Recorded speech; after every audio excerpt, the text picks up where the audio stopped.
You beat them at the exact game they wanted to play because you're tougher than them. I told you the tougher team was going to win. The tougher team won tonight. Because that game turned into a grind. It turned into a game, who's tougher? It wasn't about who's more talented. It wasn't about who's bigger. It was who's tougher. And you won because you're tougher.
Hello, everyone. I'm Toad McDuff. Thank you so much for being here tonight at the 2023 Nexstar Sports Awards. It is my pleasure to serve as your host this evening.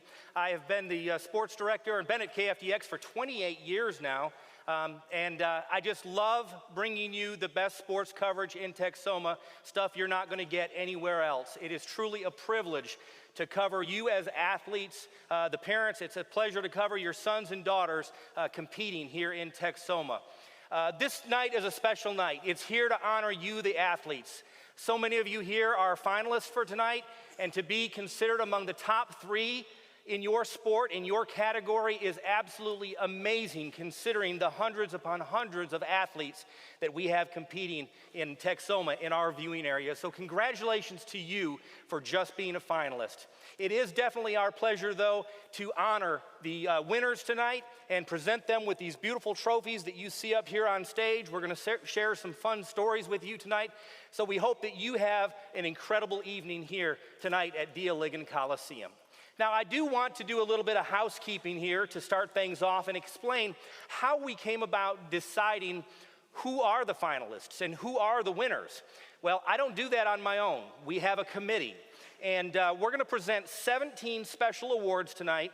We're going to induct 4 new members into Texoma's Sports Hall of Fame. So let's talk about how these awards were determined. A 6-person committee debated, voted, and used a point system to determine our Athlete and Coach of the Year honors that we're going to present tonight. Now, we initially voted on several Texoma athletes or coaches in each category to determine our top 3 nominees, and then we held a second vote. We re-voted to determine 1, 2, and 3. So we decided who that winner is on that second vote. Now, we had a 9-person committee voting to determine the class of 2023 Hall of Fame inductees. The committee is comprised of retired coaches, past and present, members of the media, and also a Texoma Sports Hall of Fame inductee. And our plan is to have members serve varying terms as voters so we can get new voices to the voting process as we add additional people in upcoming years. Over 100 Texoma athletes and coaches were considered for induction this year, and we continuously add names to that list as history reveals itself. So if you know someone you think is deserving of being in Texoma Sports Hall of Fame, feel free to reach out to me and let me know, provide their resume for me, tell me about their accomplishments, and I can add them to that list for our committee to remember and to discuss. At this time, I would like to invite any of the committee members, whether you vote for the individual honors or the Hall of Fame, if you would like to be recognized, please stand at this time and be recognized. And I can't see very well out there if anyone's standing, but if they are, thank you so much for your contribution to this event. I know you can see me with these lights that are up in front of me. I can barely see you out there, Texoma. Okay, we're going to start this year's show by honoring the Team Spirit Award. This goes to a cheer squad, a mascot, or a band. All three so instrumental to the experience of attending a sporting event, and I'm sure we can all agree. So let's see who the nominees and finalists are for this year's Team Spirit Award. The nominees for Team Spirit Award are Jacksboro Cheer. For the third time in 4 years, the Jacksboro cheerleading team was crowned as UIL state champions. The Class 3A Division II champions scoring over 90 points, nearly 5 points ahead of the second-place team for the second straight year. This marks the 6th consecutive time Jacksboro has earned a top 5 finish at state. Nakona's mascot. Just a freshman, Tinley Cable immediately made her mark as the Nakona Indians mascot, bringing energy to athletic events as well as other school and city functions, around 100 events in all. She earned several superior ribbons for performances at cheer camp recently, earning the Unity Award and the Pin It Forward Award, both spotlighting her leadership skills. And to top it off, for the second straight year, Cable was named an All-American mascot by the National Cheerleaders Association. The Rider Band, led by band director Loy Studer and drum major Sarah Johnson, the pride of the Raiders is over 190 members strong. The band not only dominating the marching field, but they also excel in the classroom, with senior members being granted $3.2 million in college scholarships this year alone. From their outstanding musical performances to their academic excellence, the pride of the Raiders have added to their legacy of success and commitment to Rider High School. The nominees for the 2023 Team Spirit Award are Jacksboro's Cheer Team, Nakona's mascot, and Riders Band. And the 2023 Team Spirit Award goes to the pride of the Raiders, Rider Marching Band. Please welcome to the stage Loy Studer and Sarah Johnson.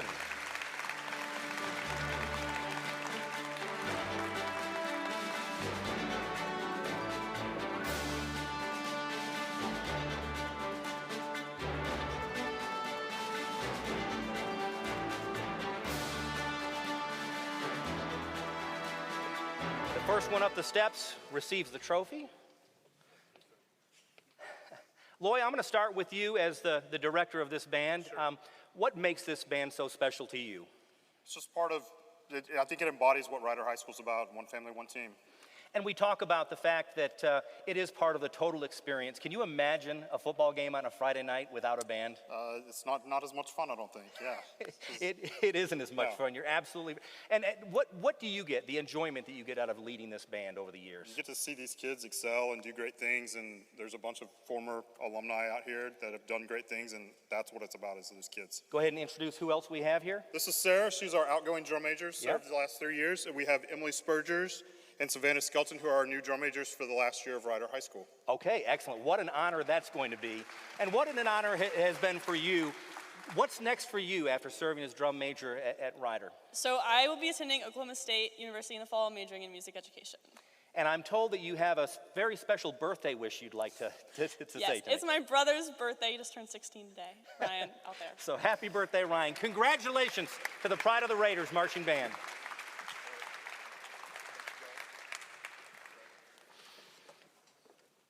Okay, when Texoma athletes leave for college or to play professionally, we're not done covering them or cheering for them by any means. That's why we created the Next Level Athlete of the Year Award.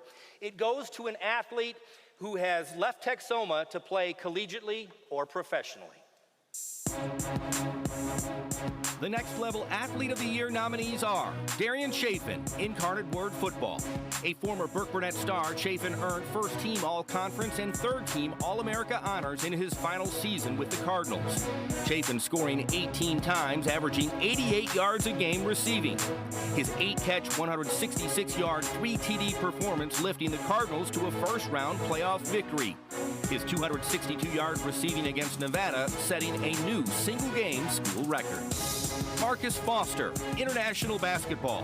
The former Hershey Husky led the Basketball Champions League in scoring at 20.6 points per game on 55% shooting, 42% from beyond the arc.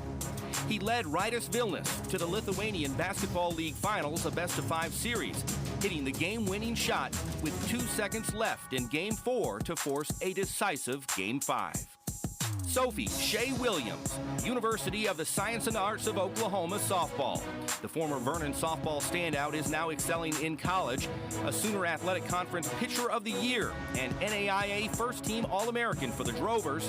As a sophomore, Williams went 24-8 while posting 10 shutouts, a no-hitter, and a perfect game. She struck out 252 batters in 223 1/3 innings with an impressive 1.35 ERA. Her efforts helping USAO advance to the NAIA World Series. The Next Level Athlete of the Year nominees are Darian Chafin, Marcus Foster, and Shea Williams. 23 Next Level Athlete of the Year award goes to Darian Chafin. Is Darian here right now? There we go. All right.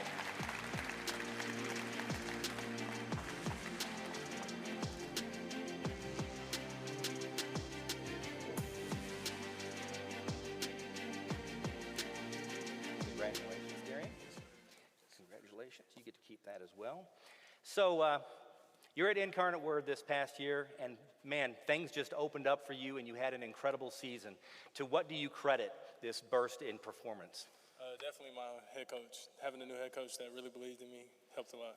At what point, was it during high school that you were like, I've got something here. I can play football at a high level? I was known for basketball a little bit more, right. But watching my brother play college football really put me in that direction.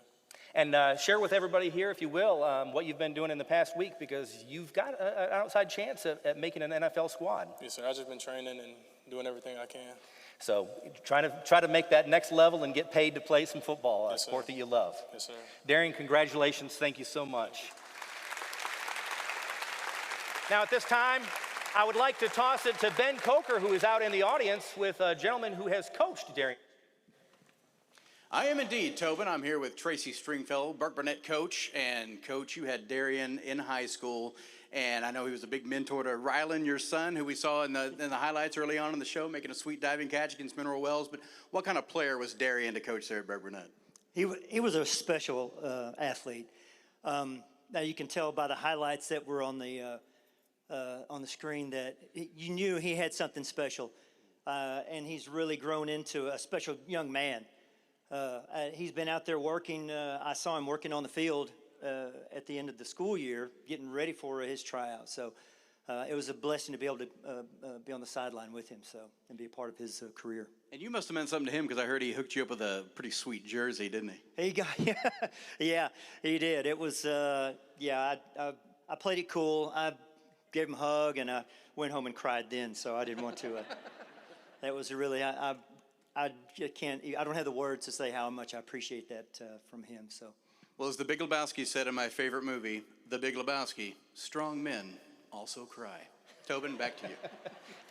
Thanks a lot, Ben. I think what Darian said up here, too, is true, that he was probably known at the time more for his basketball, but it goes to show the importance of being a multi-sport athlete and what that can do for you down the line, because you can achieve great things afterwards if you have so many skills. And Darian definitely fits that bill. So over the course of the evening, we are recognizing the individual accomplishments of several great athletes, and I'm certain each of them, while taking pride in their personal accomplishments, they consider team success to be the ultimate goal. The nominees for Team of the Year are Holiday Girls Basketball. The Lady Eagles made school history, going 34-3. The 34th win, earning the program its first ever state championship. 30 of Holiday's wins coming by 10 points or more, including the 3A title game, a 58-47 victory over the defending champs from Fairfield. The Lady Eagles' 18th straight victory. Vernon Tennis. In March, the Vernon Tennis team celebrated the 20-year anniversary of the program's last state championship. They did so by winning the Texas Tennis Coaches Association state tournament, capturing the program's 7th state title. And then in April, 9 Lions qualifying for the UIL state tournament, all bringing home medals. 7 winning gold, 2 others earning silver. Windthorst Volleyball. The Trojanettes now stand alone as the most decorated volleyball program in the state of Texas. Windthorst winning a 14th state championship with a thrilling 5-set victory over Lindsay. It was the Trojanettes' 17th straight win, capping a 41-8 season. The nominees for Team of the Year are Holiday Girls Basketball, Vernon Tennis, and Windthorst Volleyball. And the 2023 Team of the Year goes to Windthorst Trojanettes Volleyball. I know head coach Allison Bussey could not be here tonight, but Trojanettes, please come up and join me on the stage.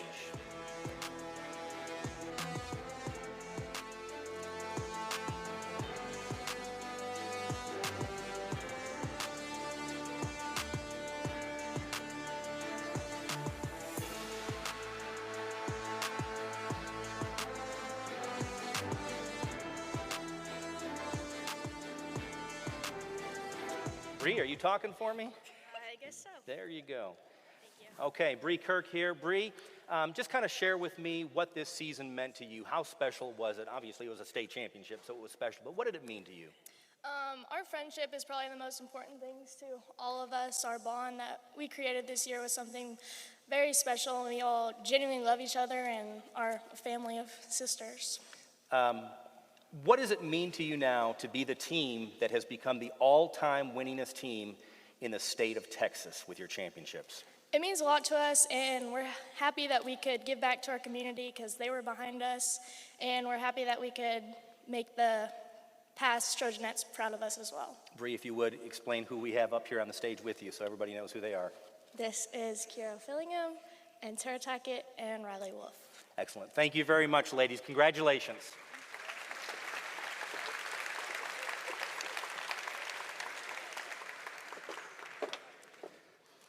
Okay, it's now time to honor the first of tonight's 4 Texoma Sports Hall of Fame inductees, and it is fitting that he's recognized right here in D.L. Ligon Coliseum because this is where he has spent much of his Hall of Fame career. He's an Archer City legend, best all around, class favorite, and on the basketball court, as good as they come. All-state, All-American, led the Wildcats to 44 straight district wins and to the regional finals. His senior season, he set the Archer City single-game scoring record with 55 points. He briefly left Texoma for 2 years to play college ball, but in 1982 transferred to Midwestern State.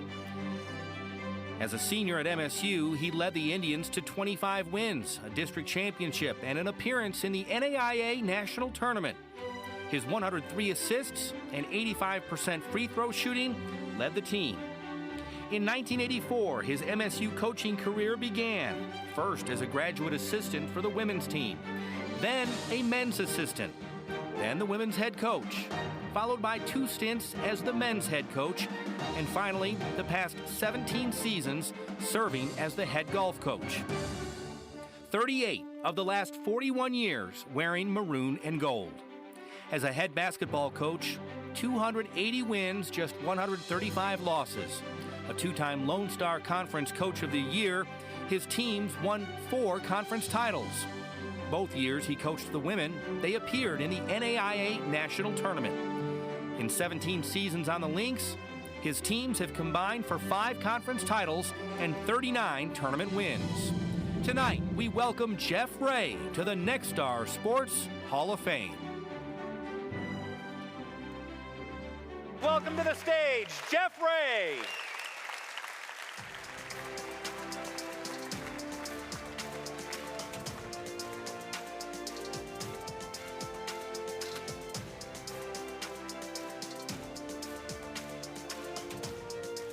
Jeff, it's a pleasure to present this to you. Congratulations. Appreciate it.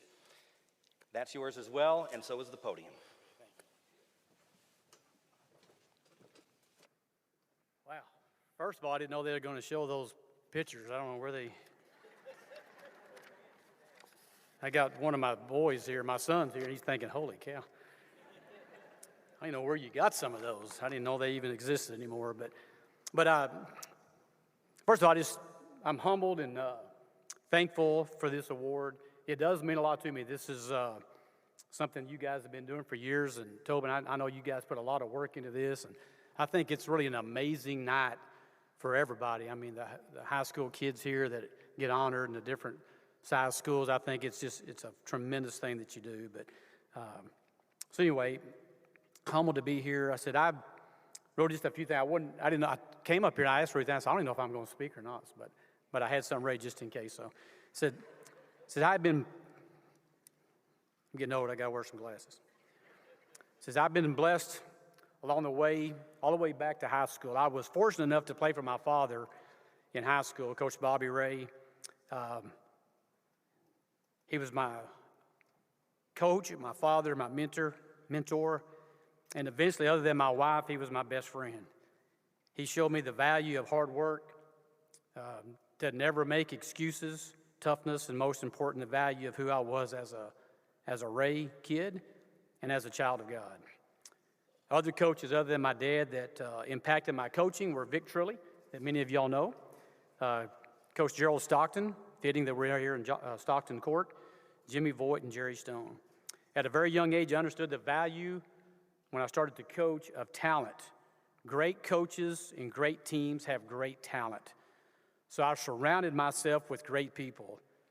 I had some phenomenal assistant coaches. My first assistant coach when I was here with the men's team was Robert Harris, who was a former All-American here.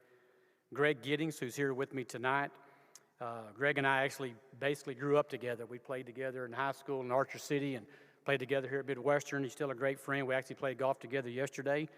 Did a great job for me. Abar Rouse, who many of y'all remember Abar, and Rob McElhaney, who's also here with his wife, Wendy, and I appreciate them coming in.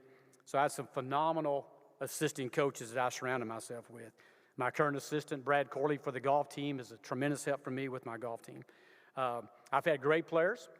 Another inductee tonight, I coach. That's when you know you're getting old, when you get inducted and somebody you coached is inducted as well. She was a fierce competitor. You're going to hear about it a little bit more from her a little bit, and just truly a winner in every aspect. I've been blessed to coach a lot of All-Americans, all region, all conference. There's too many to name, so I'm not even going to try it. But to move on real quick, my family and friends were very supportive in every way. I've already mentioned my father, who's passed away in 2009, but my mom, who passed away 3 years ago, was also extremely supportive in everything we did. At one time, when I was playing in college, my brother was also playing here. I was actually in the junior college, and my dad's team was in the state tournament. So she went all over the place watching us play, coach, and it's just amazing where she went. I can't ever thank my parents enough for what they did for me. I got two boys. Joshua, my youngest son's here with his beautiful wife, Susanna. Philip, we literally drug those two kids all over the place. We had just throw them in a car, a van, a bus. They've been places that most 2, 3, 4, 5, 6-year-old kids probably shouldn't have been. Probably wasn't buckled in. I mean, I didn't know where they were half the time they're on the bus. They're just back there somewhere. So, but we really just drug them all over the country doing things. Had a lot of supportive friends. I have a special friend here tonight with me, Fern Starnes. She was one of my mom's best friends. She's literally known me longer than anybody in the room. I think when I was one, Fern, I mean, literally it's been a long time, but just an amazing lady. It's kind of like my second mom, if you will. And then last but not least, obviously my beautiful wife, Ruth Ann. Almost 38 years of marriage this coming December. And we've been through quite a bit together in my coaching profession. I will say this, my priorities have changed over the years as I've gotten older. As my sport has changed as well. I said I still want to win badly, but the process seems to now be more important sometimes than the outcome. Some of my former players probably wouldn't believe that, but Kind of always had a little motto, be a little bit better than you were yesterday, and hopefully be a little bit better tomorrow than you were today. There's a lot to be said about that. As I mentioned, I have been married to Ruth Ann for 38 years, 2 kids, 2 daughter-in-laws, Alyssa and Susanna. Susanna's here with us tonight. 6 grandkids, Charlotte, Charlie, Cademan, Titus, Eden, and Gideon. And as I get older, I'll close here real quick. I've always asked 2 questions. One of them is, when are you going to retire? So I guess people had enough of me. And what do you want your legacy to be? The first question, I don't know. The second, though, I say this to. I do not want to be known as a coach first. I like being called coach. That means a lot to me. I take pride in that title. But more importantly to me, I love being called a son, a husband, and it still means the world to me to be called a dad. And my newest title, as of 10 years ago, is G-Paul. 6 grandkids and a few other family kids, they call me that. This is now my favorite title. I also want to be known as a child of God who hopefully made an impact on the kids I coached, a great father and a great husband, and a true friend who would walk with you in good and bad times. And I'm still working on all of those. Still trying to be a little bit better today than I was yesterday. As I get older, I read Revelation more than I do Genesis, concern myself with eternal things more and less with earthly things, and find joy in small things that I never did before. I've been blessed and continue to be blessed in every area of my life. And I'm humbled and thankful for this award. Thank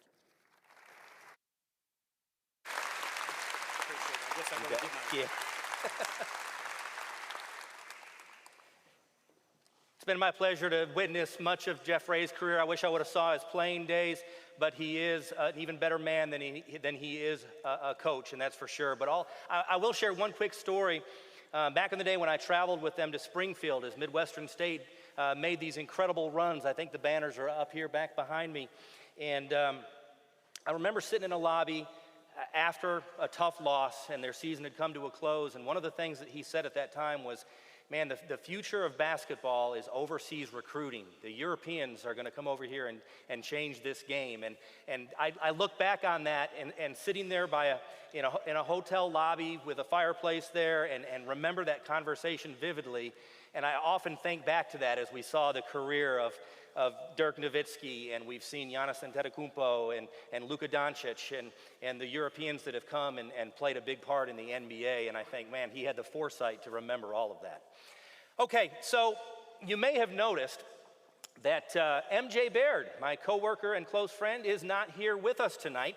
That is because he is home resting in New England after undergoing double hip replacement surgery. I'm looking forward to having him back in the office. I know he's looking forward to being back here in Texoma and sharing your stories. He's expected to be back here in the first week of August, and we're going to slowly get him back into things as he's had to learn to walk. But we're looking forward to having his smiling face in the sports office and being a part of this community once again. But I told him before he left, I said, hey, you're going to be gone during this awards show, and the awards show would not be the same without you. So, with that being said, here's MJ. Hey there, everybody. I hope the show is off to a great start. I want to say congratulations to all of our award winners and Hall of Fame inductees. Truly, it's an honor to be sitting in this room tonight. I really wish I could be there. It stinks missing one of my favorite events of the year. I mean, seriously, right? We get the best of the best in the same room and celebrate success. It's a highlight on our sports calendar every single year. There's never a good time to miss 2 months of work, right? But I will say this surgery, it was much needed, a long time coming, and honestly, I'm on the mend now, so when I get back to Texoma, I should be better than ever. Thank you for all the well wishes, text messages, thoughts, prayers. The Texoma community has been amazing. I mean, seriously, amazing. North Texas is like my second home, and y'all have really made it feel like it since I've been gone. And speaking of being gone, it's been a while since we've had one of these.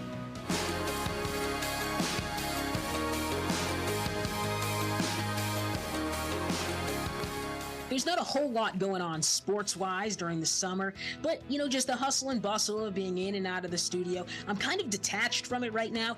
It feels so weird. But the last 6 weeks, I've been thinking about not taking this gig for granted.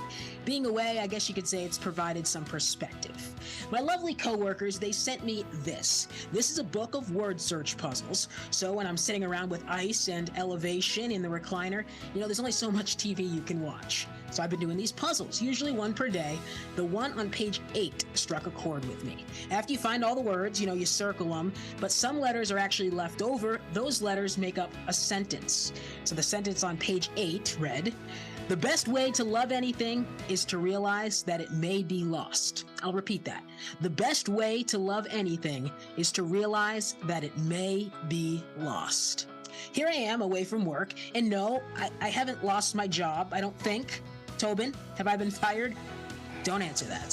Fortunately, my time away is only temporary, but even just the thought of losing it, it makes it that much more valuable, And this goes for so many different things in life. Maybe in your case, it's something more tangible, like your starting role on the varsity team.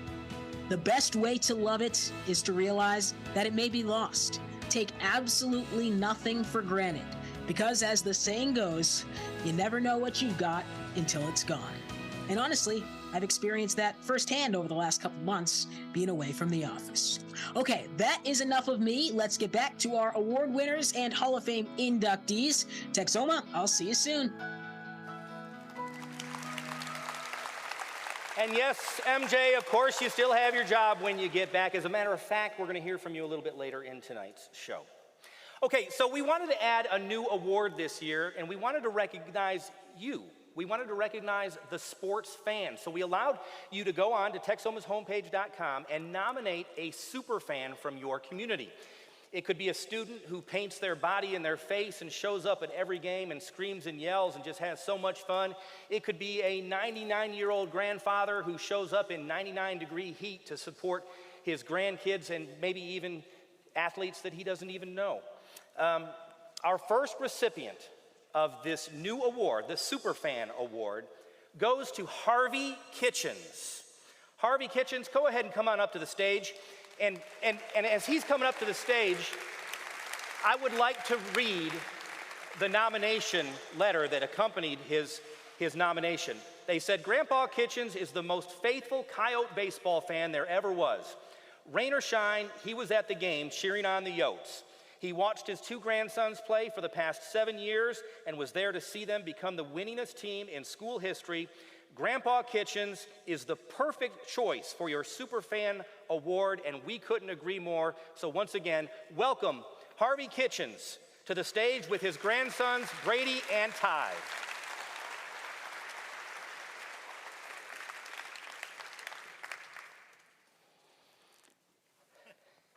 Thank you. Unexpected, huh? Right.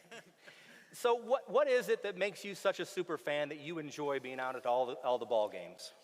Oh, there's just so many of them.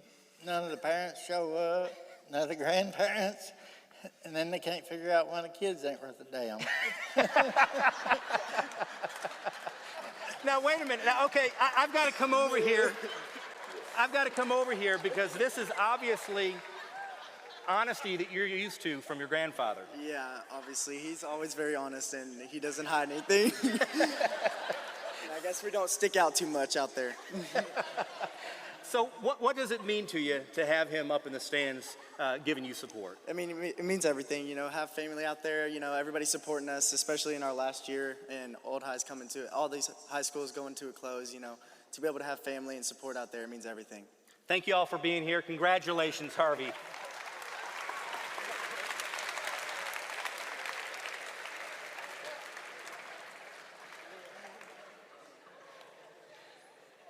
Okay, we're going to take a few really short breaks throughout the evening. At that time, we're going to feature some of the greatest plays that we saw over the course of the past year. They will be on your monitor. But I wanted to recognize a few men that we lost during this past school year. These 3 men are going to be missed by many.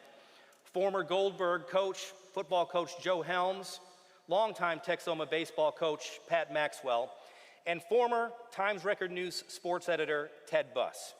Please join me in a moment of silence to honor these three men and all of the other members of the athletic community that we've lost over the course of the past year.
Nexstar Sports Awards highlights are brought to you by Texas State Optical.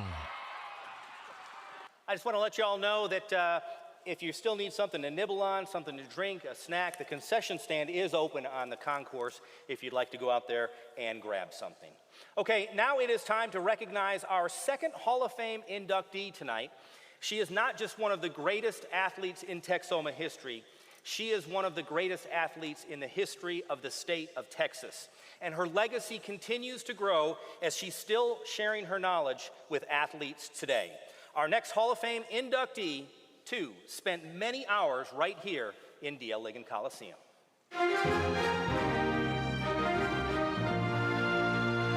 Mindy Myers is the most decorated athlete in UIL history, winning 10 individual gold medals, 2 silver, and 1 bronze. Myers leading the Mogulettes to 3 team track and field state championships and a runner-up finish. She won the 800-meter run 4 times, won the 1,600-meter run twice, was part of 3 1,600-meter relay champions, also winning gold in the high jump her junior year. Myers is a 2-time state cross-country champion and an all-state talent as a Mogulette on the basketball court. In 1990, she joined the Midwestern State basketball team, where she remains the school's all-time assists leader with 526. She also still holds the school record for most steals with 326. And her 1,194 points lands her 12th on the all-time list. Since graduating from MSU, Myers has embarked on a 24-year career as an educator with coaching stints at Holiday, Aledo, Odessa Permian, Vernon, Knox City, Benjamin, and currently at Haskell High School, where she led the maidens track team to a state championship in 2022. Tonight, we welcome Mindy Myers to the Nexstar Sports Hall of Fame. Please welcome Mindy Myers to the stage.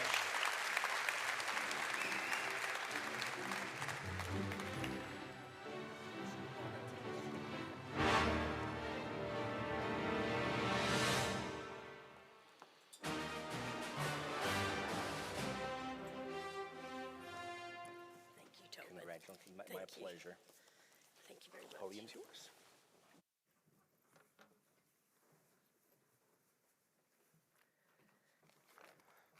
I'm a little disappointed in Coach Ray. When I got here today, he told me that in my 2 years with him, I aged him 10 years. Well, one of my former athletes is out there, and in my 2 years with her, she aged me 20 years. So I guess it's all fair in love and war. So to go off of first, when Tobin called me, which he does occasionally, it was a Sunday morning, and I thought, does he need God's number? Because that's what he's always calling me for, is a phone number or the scoop or score or something. And so to say that I was very humbled to be recognized in this capacity. And like Coach Ray, I guess I recognize I'm getting older, and I'm getting in that group that goes into these things. And so that being said, I still feel young, I act young, and I think I'm going to refuse to grow up. But I had a great time. I had a great run with things. And I have a lot of people that were always supportive of me, stood by me, and made me better. And so I'm going to start with my parents. Though they are no longer with me, they gave me the greatest gift a parent can give any child. They believed in me. And if you know anything about my background, they showed up. And that was after raising 13 other kids. And that's quite the accomplishment, you know, because I have kids I coach today that their parents never come. I think my dad missed one of my college basketball games, and we played all over the nation. I think my mom missed maybe 2 or 3. And so that tells you the story of what they did for me. And they loved me through wins and losses and trials and errors. And but to believe in me, to me, was the greatest gift they could give me. To my siblings, they always told me I was raised as the only child of 14. I don't know. I just say after 14 kids, my parents got it right. I don't know. Anyway, whatever it was, they allowed me to play basketball with them on Sunday mornings after church as long as I didn't cry. Well, I learned pretty quick. I cried. They sent me in. And also, we had a bus route. We lived out in the country.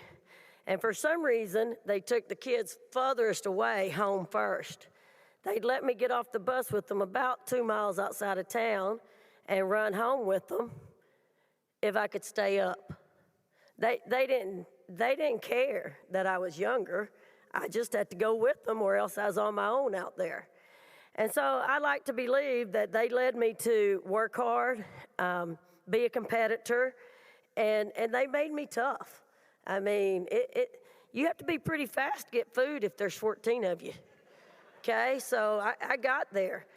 So as a coach now, I totally understand the impact coaches have on athletes, and I had 2 of the absolute best.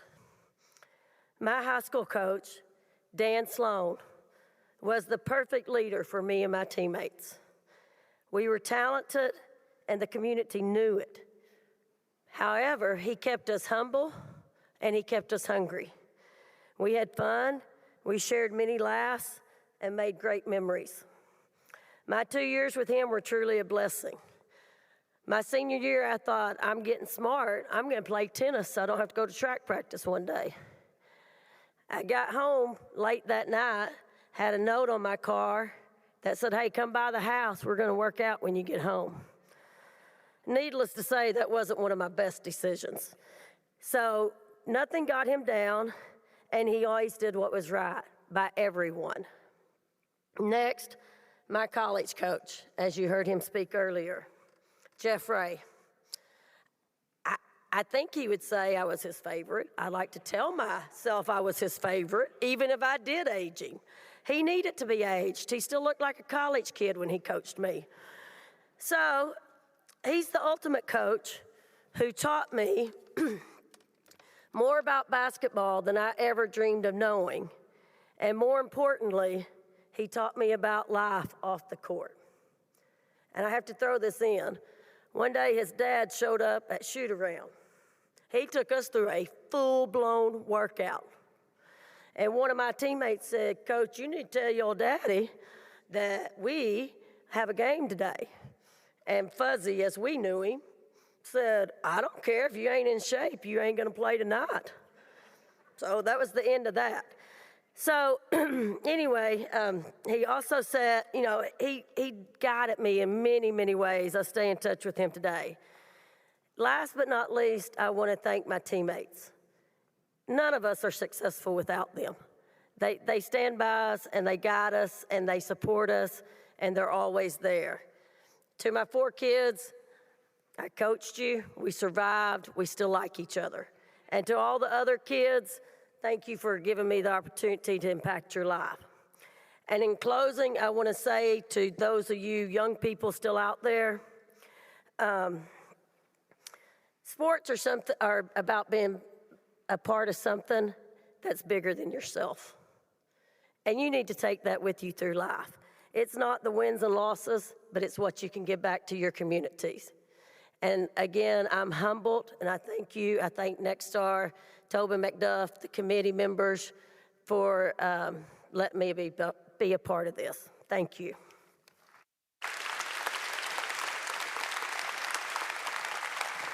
Congratulations. Thank you, Tobin.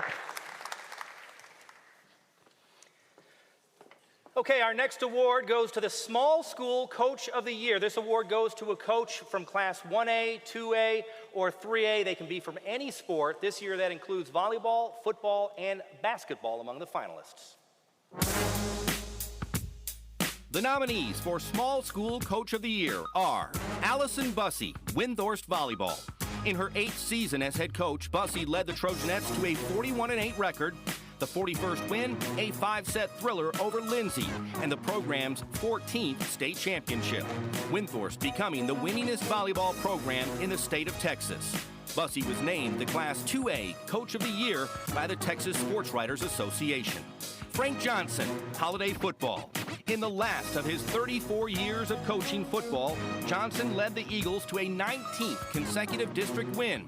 The 3rd straight season, the Eagles haven't lost a district contest. The Eagles outscoring their opponents by over 23 points per game on the way to the state quarterfinals, finishing their season 13-1. Derek Wynn, Holiday Girls Basketball. A historic season for the Lady Eagles, Wynn guiding his team to the program's first outright district title in 25 years. The Lady Eagles finishing the season with a school record 34 wins. Few teams get to end the season on a high note, but the Lady Eagles did. Class 3A champions, the first state title in school history. The nominees for Small School Coach of the Year are Allison Bussey, Frank Johnson, and Derek Wynn. And the 2023 Small School Coach of the Year goes to Holiday's Frank Johnson.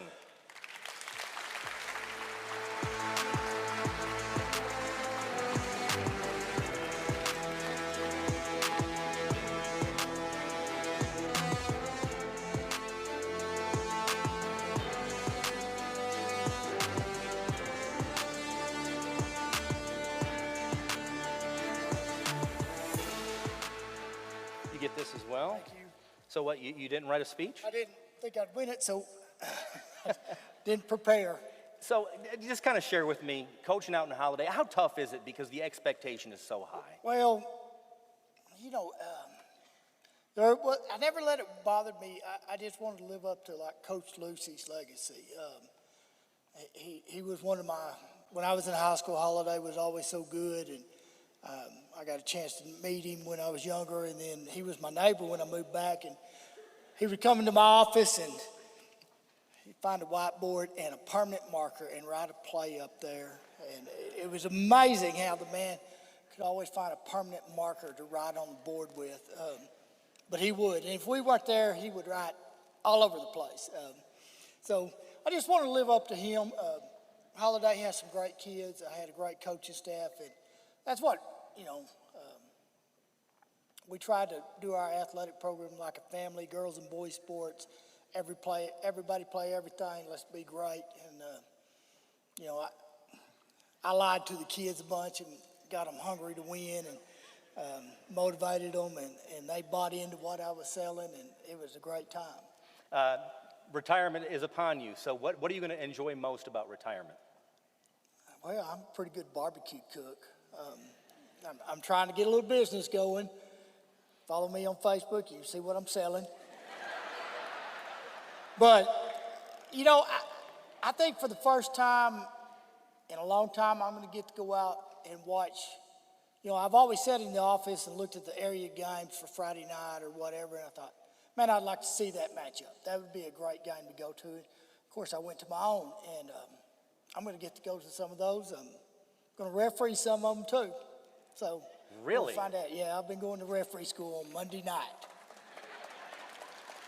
You're going to get some of what you've dished out over the years. Yeah, I mean, I've been telling them what to call for years.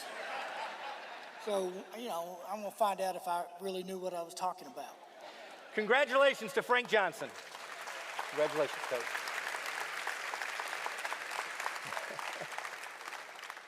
Next up is our small school male athlete of the year. So many great small school athletes in our area.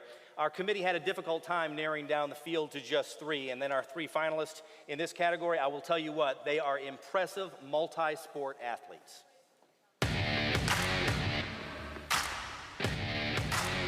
The nominees for Small School Male Athlete of the Year are Christian Coker, Midway. A TABC All-State selection on the basketball court, Coker was the best in Texoma at the free throw line. He connected on 182 of his 213 trips to the charity stripe, an 85.5% clip. He averaged 21 points per game for the Falcons. Coker also returned to the state track and field meet for a 3rd straight year, taking gold once again in the triple jump, earning a 3-peat. He also brought home a gold medal in the long jump, a 4th place finish in the 400-meter run, and a 9th place finish in the 200-meter dash. Coker was also a regional qualifier on the golf course and a state qualifier in both tennis and cross country. And he's the class of 2023 valedictorian. Kaleem Howard, Jacksboro. Howard burst onto the Texoma sports scene as a junior, catching 51 passes for 784 yards and 14 of his 16 touchdowns. Howard earning first-team All-District honors at both wide receiver and defensive back. On the diamond, Howard manned center field and hit leadoff for the Tigers. While batting .351, he used exceptional speed to steal 19 bases and score 35 times. 10 of his 33 hits going for extra bases. Howard was named a Defensive Player of the Year and earned first-team All-State honors. And at the state track and field meet, he brought home a bronze medal with a time of 38.78 seconds in the 300-meter hurdles. Grayson Rigdon, Benjamin. For the 2nd straight year, Rigdon was named the Class 1A Player of the Year by the Texas Six-Man Coaches Association, leading his team to a state championship. Rigdon ran for 2,312 yards and 46 touchdowns. He passed for 1,062 yards and 22 scores. All those numbers coming in essentially a half a season. Benjamin only played 4 quarters once, 45ing 14 of their 15 opponents, including their 68-20 state championship win over Lorain, in which Rigdon ran for 255 yards and 5 scores. He also had 2 TD passes covering 88 yards in the title game. Rigdon then led the Mustangs basketball team to the state semifinals, going 21-2. He averaged over 40 points per game. The sophomore also averaging over 12 rebounds, 4 assists, and 3 steals a contest. He scored 46 points in the Mustangs state semifinal game. The nominees for Small School Male Athlete of the Year are Christian Coker, Kaleem Howard, and Grayson Rigdon. And the 2023 Small School Male Athlete of the Year goes to Benjamin's Grayson Rigdon.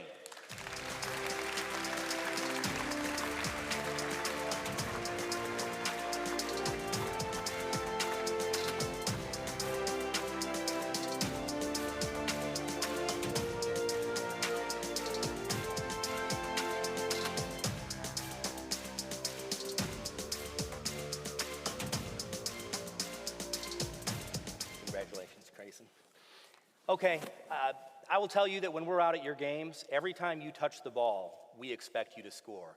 Every time you touch the ball, do you expect to score? Yes, sir. Tell me, he is short, so I'm going to tell you right now. One more question for you, and that is, do you have another state championship in you this year? Yes, sir. I do. There you go. Yes, sir, I do. Congratulations, Grayson, our Small School Male Athlete of the Year. Okay, our next award is the Large School Female Athlete of the Year. This award is presented to a Class 4A or Class 5A athlete. Our 3 finalists this year found themselves in the highlights each and every time our cameras were present at their games. We've got a sophomore, a junior, and a senior.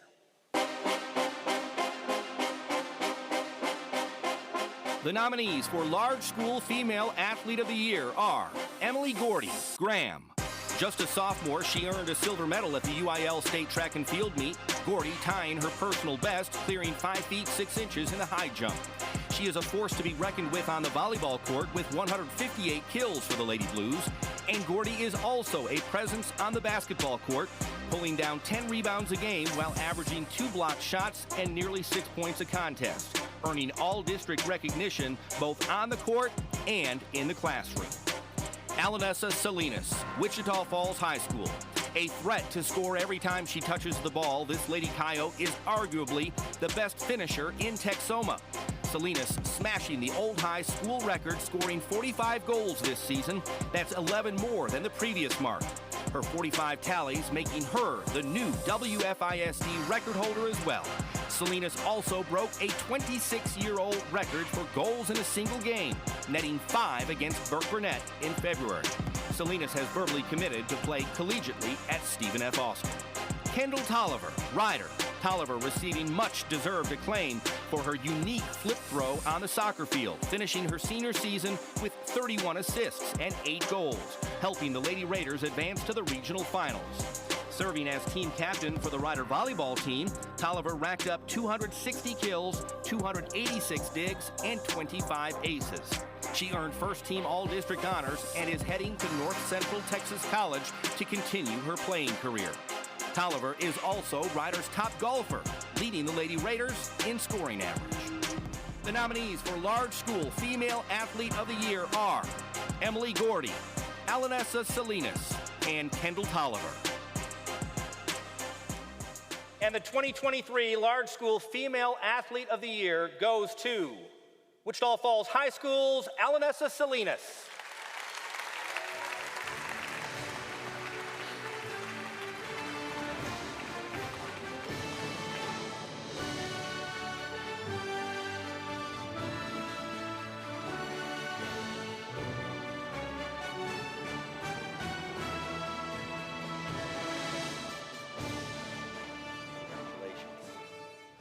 So, Alanessa, I have to ask, what's in store next year? You already have school district records and school records, so what's in store next season?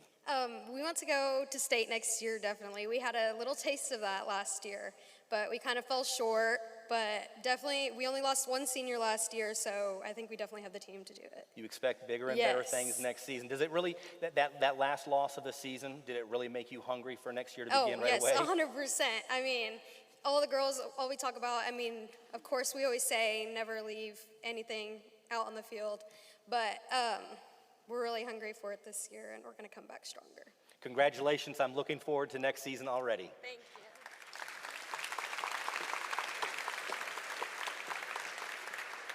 Next up is the College Male Athlete of the Year. This award goes to an athlete competing collegiately here in Texoma. We've had the honor of seeing some incredible athletes over the course of this past year, and our finalists this year represent 3 different sports.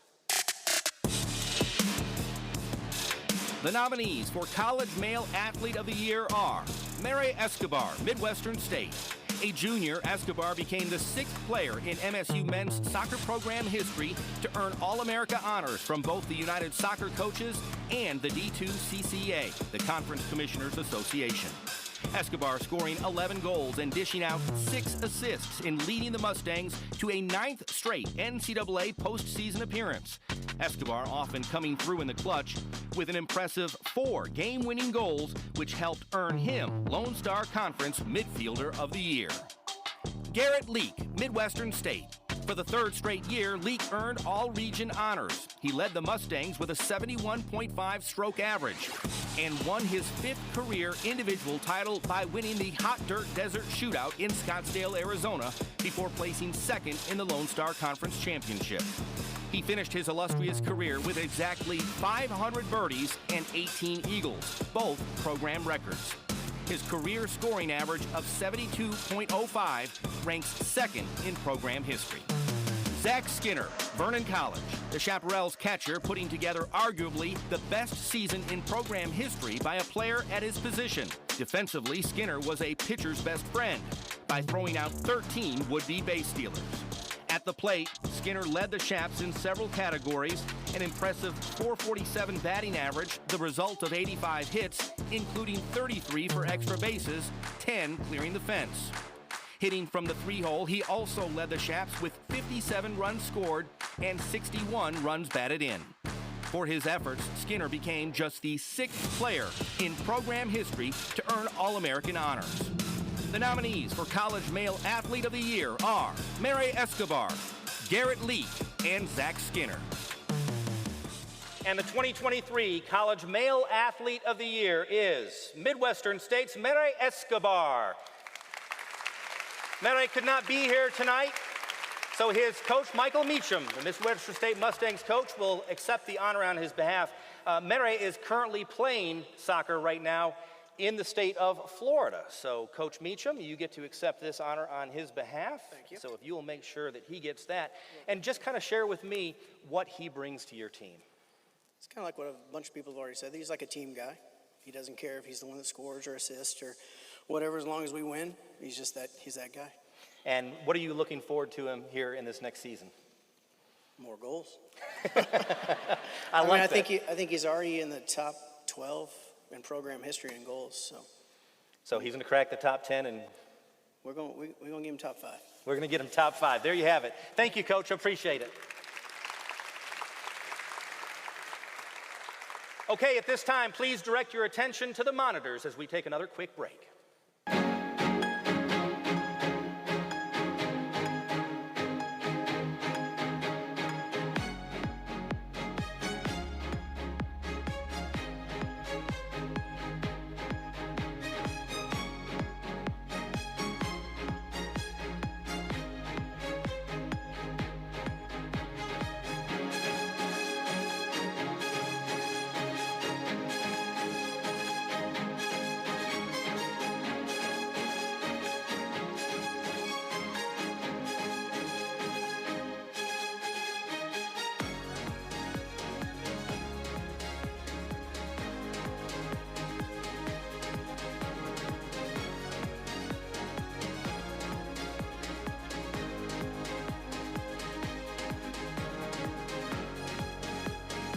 These Nexstar Sports Awards highlights are brought to you by The Ember Shop. Okay, we knew when we began this event and started inducting athletes and coaches into Texoma Sports Hall of Fame that we were going to see several former Coyotes football players and coaches on that list for the first several years, and this year is no different.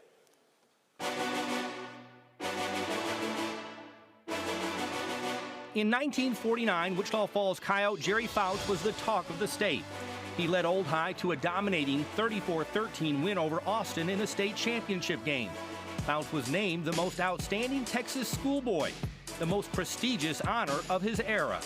He followed that up in 1950 by leading the Coyotes to another state title, this time a nail-biting 14-13 win over Austin High School. In that game, Fouts caught a touchdown pass and kicked 2 extra points.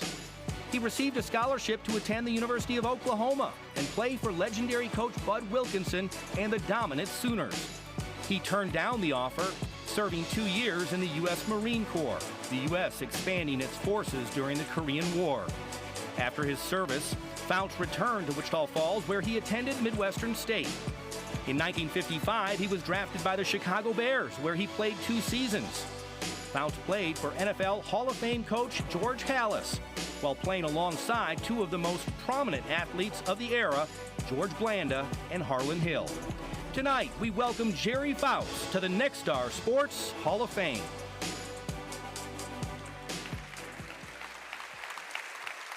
Please welcome to the stage the sister of Jerry Fouts, accepting on his behalf, Karen Fouts Brewer.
Good evening. I'm really nervous. My name is Karen Fouts-Brewer. I am honored to speak to you tonight about someone that is near and dear to my heart, my big brother, Jerry Dwayne Fouts. Sadly, I am the last remaining member of the Fouts family. Just to give you an idea of our age differences, Jerry was 9 years my senior. You could say I looked up to my big brother, not only due to our age differences, but because he was a good big brother. We grew up pretty poor to a single mother that worked long hours to provide for us, as well as financially helping her own parents when needed. But given our circumstances, we never knew that we didn't have that much, since we lived in a house full of love and there was always food on the table. I believe it was our humble upbringing that inspired Jerry to establish a good work ethic. Football certainly was at the center of his life, and he worked hard at it. He seemed to excel at anything he set his mind to. Even though he spent many hours working out and playing sports, he would always carve out some time for me. He was a bit of a prankster and could always coax me to play 52-card pickup. But you might guess how that turned out, because time after time I would fall for his prank and quickly become pretty good pro picking up 52 cards off the floor. During part of Jerry's high school career, we lived right across the street from Coach Golden. Some of y'all may remember him, which he was the head coach. Jerry always felt like Coach was standing in his window with his binoculars watching every move. So that meant him and his other players that came to our house to hang out had to go somewhere else for their shenanigans. Anytime he came home after curfew, he learned to turn his motorcycle off and roll it down the hill to our house so Coach wouldn't hear him coming home late. There is one particular summer that I remember Jerry would pick me up every day on his motorcycle, or every evening, from our grandmother's, where I had been for the day, and take me to our house. And boy, that was a treat. The problem was we only had one house key, which was with our mother at work. Jerry would push me through the kitchen window, and I would go open the front door for him to come in, and then our mother came home later because she worked quite late at the telephone company. During Jerry's high school years, football was his biggest passion. I remember sitting in the stands with my mom, and it always felt like a magical night at the Oak Coyote Canyon. I'll share a funny story about our mom. She never missed a game and was a big Coyote fan. She always kept her program rolled up in her hand, and when the Coyotes made a touchdown, she would get so excited, and she would hit anybody that was sitting in front of her. So the word quickly got around, "Don't sit by Miss Fouts." Jerry was certainly blessed with a successful high school career. Most notable was in 1949 when he was named Most Outstanding Schoolboy Football Player. It was his final season with the Coyotes that he was an all-state in during their state championship game. He caught a touchdown pass and then went on to kick 2 extra points for the 14-13 win over Austin. Jerry received a scholarship to the University of Oklahoma. A few months into his freshman year, the Korean War broke out, and he heard he could be drafted into the Army, and he wanted to serve in the Marines. So he and some of his buddies enlisted into the Marine Corps, and I think there was about 10 of them from Wichita Falls. He served 2 years in the Marine Corps and had the opportunity to play football for the Corps and Special Services. Following his stint in the Marines, he received an invitation to come try out for the 49ers, and he had the opportunity to play and Chicago Bears, and he opted for the Bears and had the opportunity to play several years in Chicago. Being a Texas boy, when that run its course, he returned home and attended MSU to continue his college education.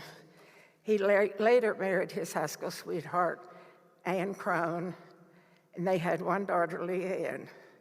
Jerry was successful in anything he set his mind to. He was an independent geologist here in Wichita Falls area. On his days off, you could catch him on the golf course or cruising around in one of his many cars. He was quite a car enthusiast. I never knew what he was driving because 6 months it would change. In 1973, Jerry was inducted in the Texas Football Hall of Fame in Waco. I know he had to be proud for that honor, but he always played it down. A lot of my married life, I lived primarily in California with my family for 20 years. When my husband retired from the Navy, we moved back home. I was somewhat surprised about the impact Jerry had had and still was remembered. I was asked many times through the years if I was Jerry Feltz's little sister. I couldn't be proud to say yes. On behalf of Jerry's family and myself, I want to thank you for this honor and for all the wonderful memories that it has stirred in me. I know he would be both humbled and proud of your recognition. I'm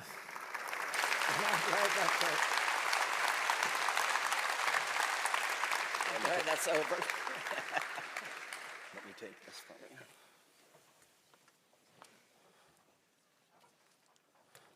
I'm not as old as I act.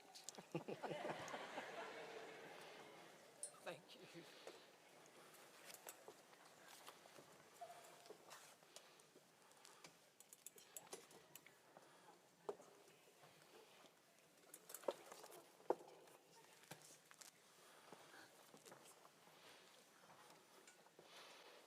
Okay, next up, our large school male athlete of the year who comes from a school in class 5A or 4A. Previous winners of this honor includes Hershey's DeMarquay Foster and Ernest Young, and Graham's Daniel Gilbertson.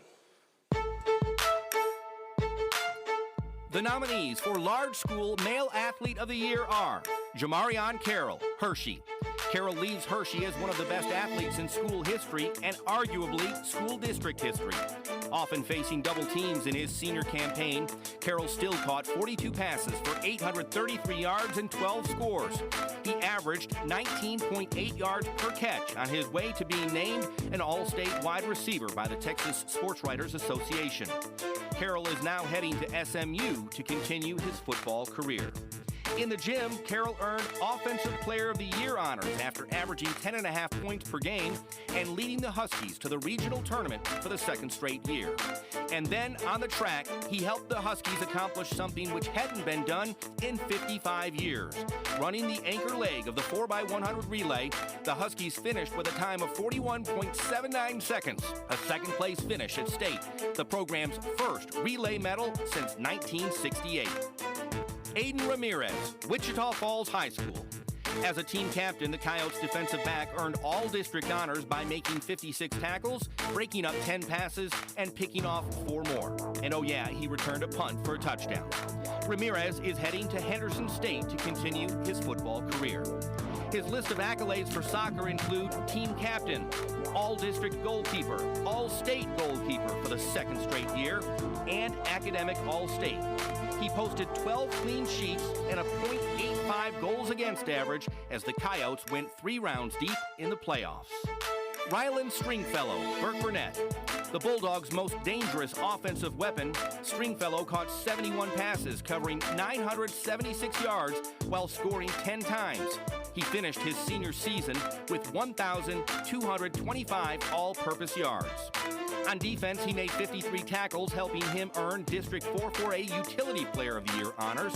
And on a soccer field, Stringfellow scored 5 goals and dished out 14 assists, earning him first-team All-District honors. Rylan also qualified for the regional track meet in the triple jump. The nominees for Large School Male Athlete of the Year are Jamarion Carroll, Aiden Ramirez, and Rylan Stringfellow.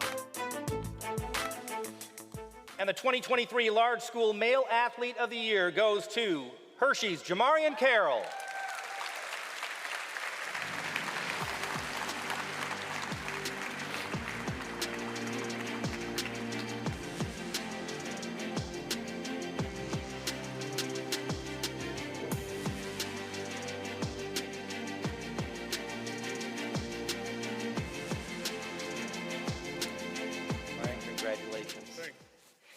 Okay, you're heading to SMU to play collegiately.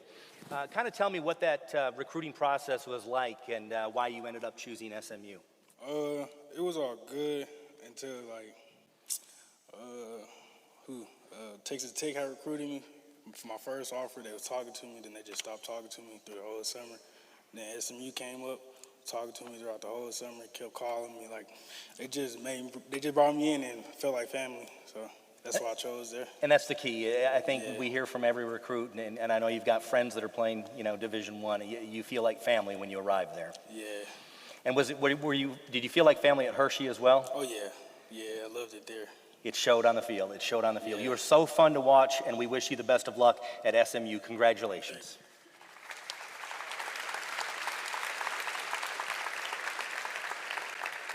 Our next award was the brainchild of MJ Baird. It's called the Esprit de Corps Award. Yes, it's different than the Spirit Award. Yes, it's often mispronounced, and yes, it's often misspelled. And yes, I'm going to have MJ Baird explain exactly what the award entails. Guess who's back? I bet you didn't expect to see me twice tonight, right? Well, explaining this Esprit de Corps award has kind of become my shtick, so even though I'm not there, of course I have to do it again, right? First thing, important to note, the difference between the Esprit de Corps award and the Team Spirit award. Team Spirit goes to a group like cheerleaders, mascots, or maybe a band. Those are groups that support the actual athletic team. Whereas Esprit de Corps is given to the team itself, so the players and the coaches who actually put on the uniform. And this award, it boils down, honestly, to reputation. How much do members of a team care about their reputation? It's perception versus reality, right? You have us in the media, you've got your referees and your officials, fans. We see it from an outsider perspective, but your team's commitment to a common goal is on display all the time. And believe it or not, we do notice. So, Esprit de Corps, not just a sportsmanship award, not just a spirit award, it's much more. It certainly is all-inclusive, this award. And the 2023 Esprit de Corps Award goes to the Vernon tennis team.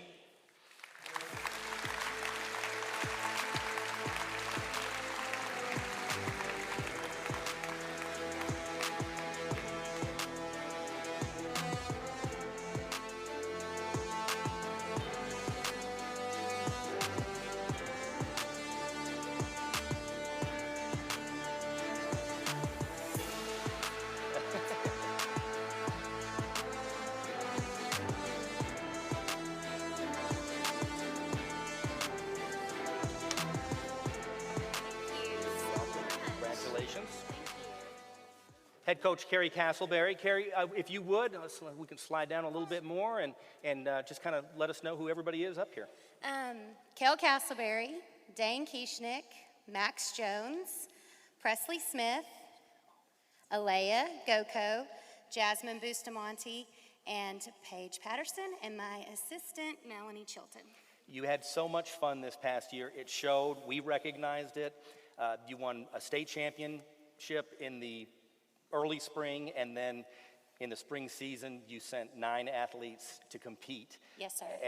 And brought home, 7 more gold medals and 2 silver medals? Yes, that is correct. Probably would have been 9 golds, but you had 2 teams playing each other. Had 2 teams playing each other, exactly.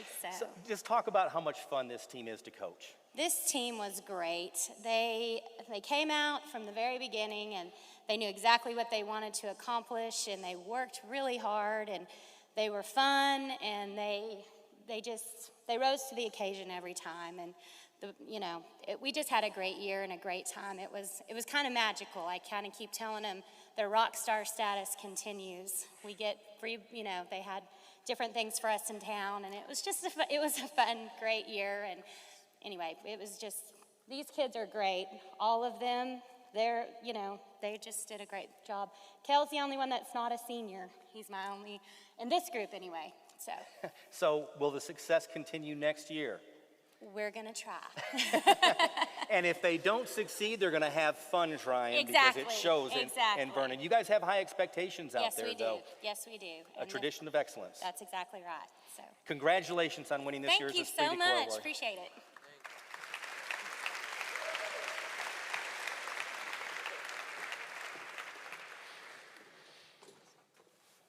Okay, our next award is the Large School Coach of the Year Award. Past winners have coached football, softball, and basketball. Will we have a fourth sport added this year?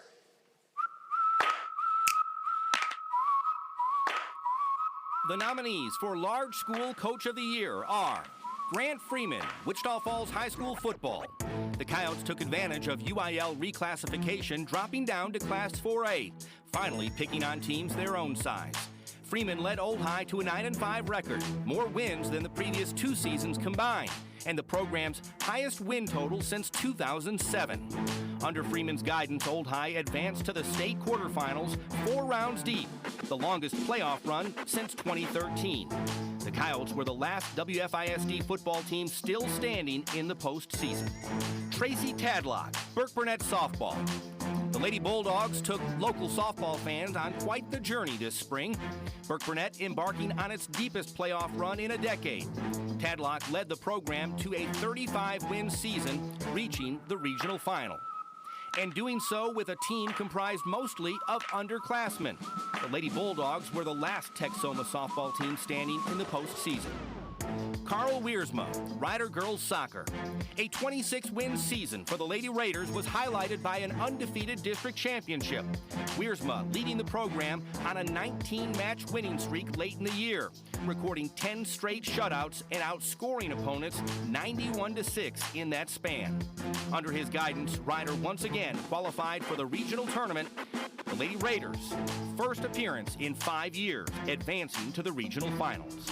The nominees for Large School Coach of the Year are Grant Freeman, Tracy Tadlock, and Carl Wiersma. And the 2023 Large School Coach of the Year goes to Wichita Falls High School's Grant Freeman.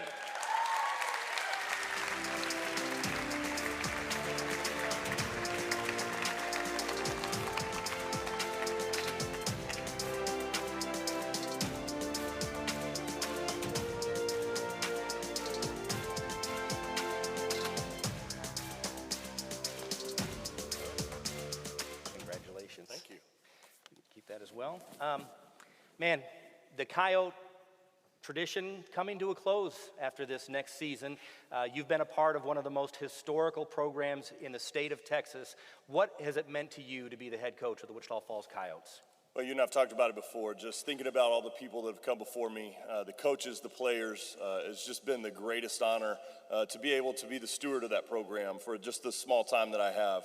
And like we talked about this year, once we knew it was about to begin to come to a close, it was our job to send it out the right way. We did a good job of that this year. We still got one more to do. This team that you had last year probably wasn't the team that they were at the end of the year when they began the year, and they progressively got better each and every week. Is that exactly what you expect, and is that a perfect team for you? It's one of those things where, as a coach, you kind of look before the season, you talk about it, you think that you can be good, you think that if they progress, that you can do some things, and this team actually exceeded those things. We had some goals in mind.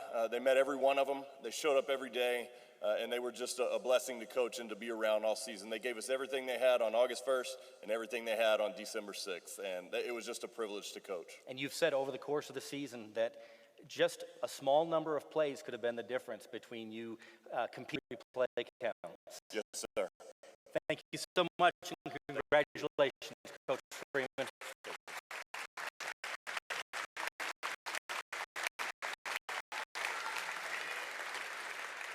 So, you know, we can't be at any game, and more often than not, we can't be at games from start to finish with our cameras. But thankfully so, the greatest plays often happen in the biggest games.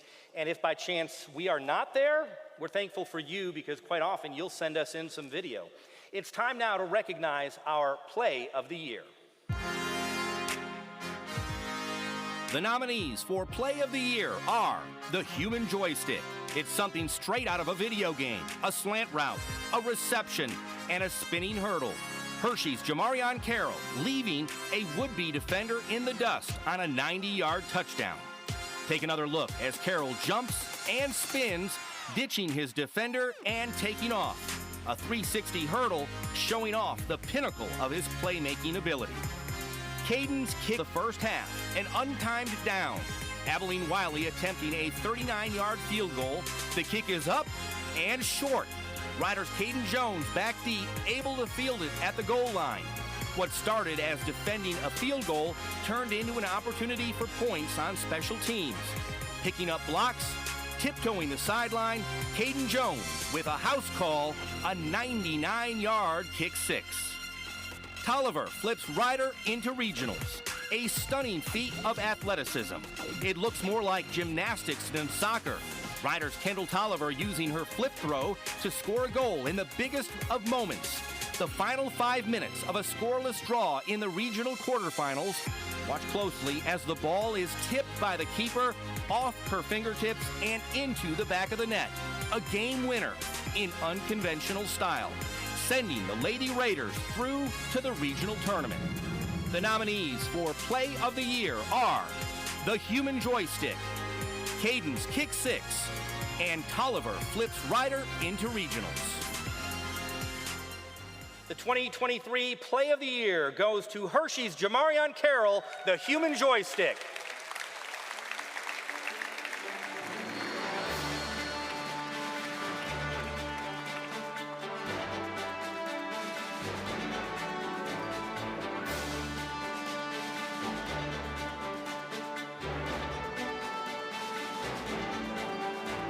I hope you got room on your trophy shelf for another one. Yeah, I do. Congratulations. And if you would, Jamarion, just take us through that play. Do you remember what you were thinking on that play? Really? I wasn't just trying to get hit. That's what it was. I seen them out the side, the safety coming downhill. I wasn't trying to get hit, so I did something and it worked and scored. What do you think of the title, the Human Joystick? Is that a nickname that could stick? Yeah, it could. Yeah, but you got to see. You are. Again, we look forward to seeing you compete at SMU. Congratulations. Next up, the College Female Athlete of the Year. This year's nominees featuring 2 freshmen and a senior.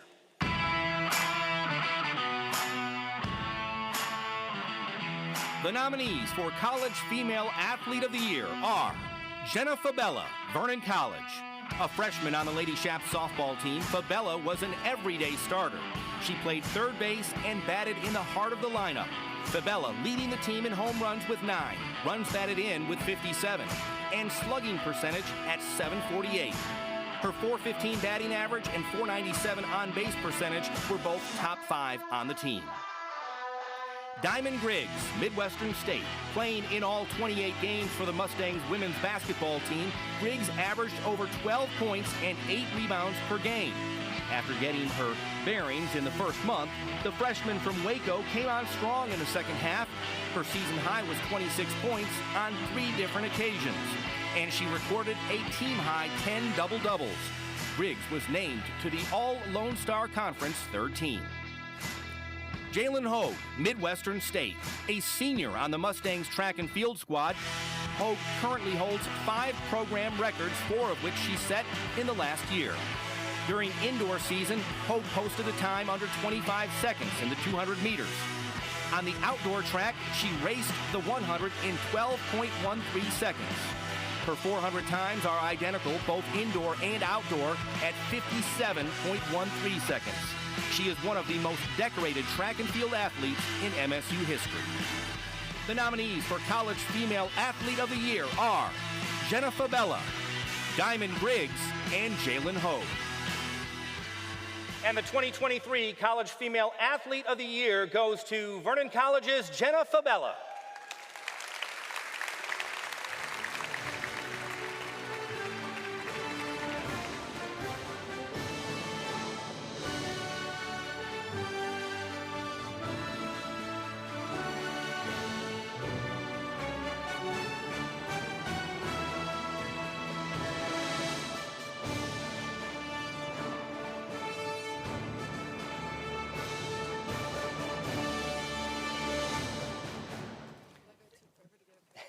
Jenna. Congratulations. Thank you. That as well. Vernon College obviously is a 2-year school, so kind of share with us, what are your plans beyond the 2 years at Vernon College? Well, this next year I'm going to finish off there, and then I have a lot of big decisions to make, so I'm going to leave it in God's hands. Do you certainly want to continue your softball career after next year at Vernon College? Yes, certainly. When you are there and we're cameras, our cameras are there, every time you're up, we're expecting a home run or a double. We're expecting you to hit that ball hard. Is that the expectation for you as well, is that you're getting a base hit every time you step in that box? Well, if I see ball, I hit ball. That's really all it is. It's an easy sport, isn't it? Well, it's mainly about failure, but I try not to fail as much, so. I like that. You're right. You fail most of the time. It's a Yes. mental game to remember really that is. and come back and succeed. Congratulations, College Female Athlete of the Year. Thank you. And right now, we're going to toss it out into the crowd where Ben Coker has Jenna's head coach, Lindsay Lipscomb. Yes, indeed. Coach Lipscomb, you heard her see ball, hit ball, and she does that quite well, doesn't she? Yes, sir, she does. What's it like to coach her on the softball field? I mean, she's a highlight machine, and I'm sure a coach's dream. She is. I wish we were 4 years so I could keep her a little bit longer, but, she had a great freshman year, and I'm really looking forward to her sophomore year and doing big things for us. You got her one more year, got to be exciting. Yes, sir, I am. Excellent. That'll do it from out here in the audience, the beautiful audience of Texoma residents. And we'll toss it to break here at the Nexstar Sports Awards.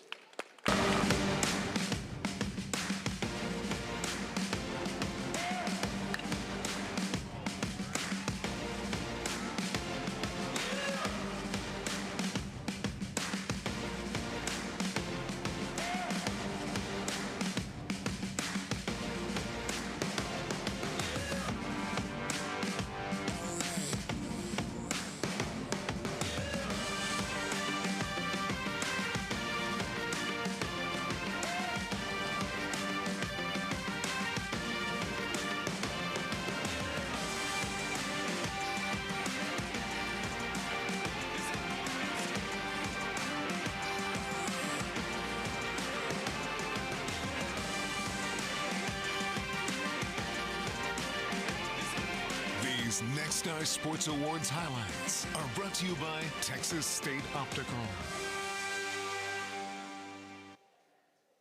Okay, it's now time to recognize this year's recipient of the Noel Johnson Courage Award. When Texoma athletes graduate and leave for college, many times I don't even see them again. One of the highlights of my profession, though, is being able to watch them compete in high school and then again in college. For those rare few that I do get to see, it's just a special joy. Sierra Anderson was a star at Old High and later at Angelo State.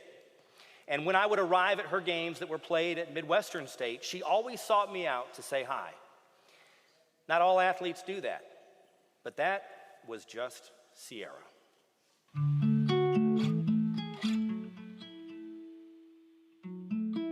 Soccer was her first sport that she tried to play. The first team that she was on was called Blaze.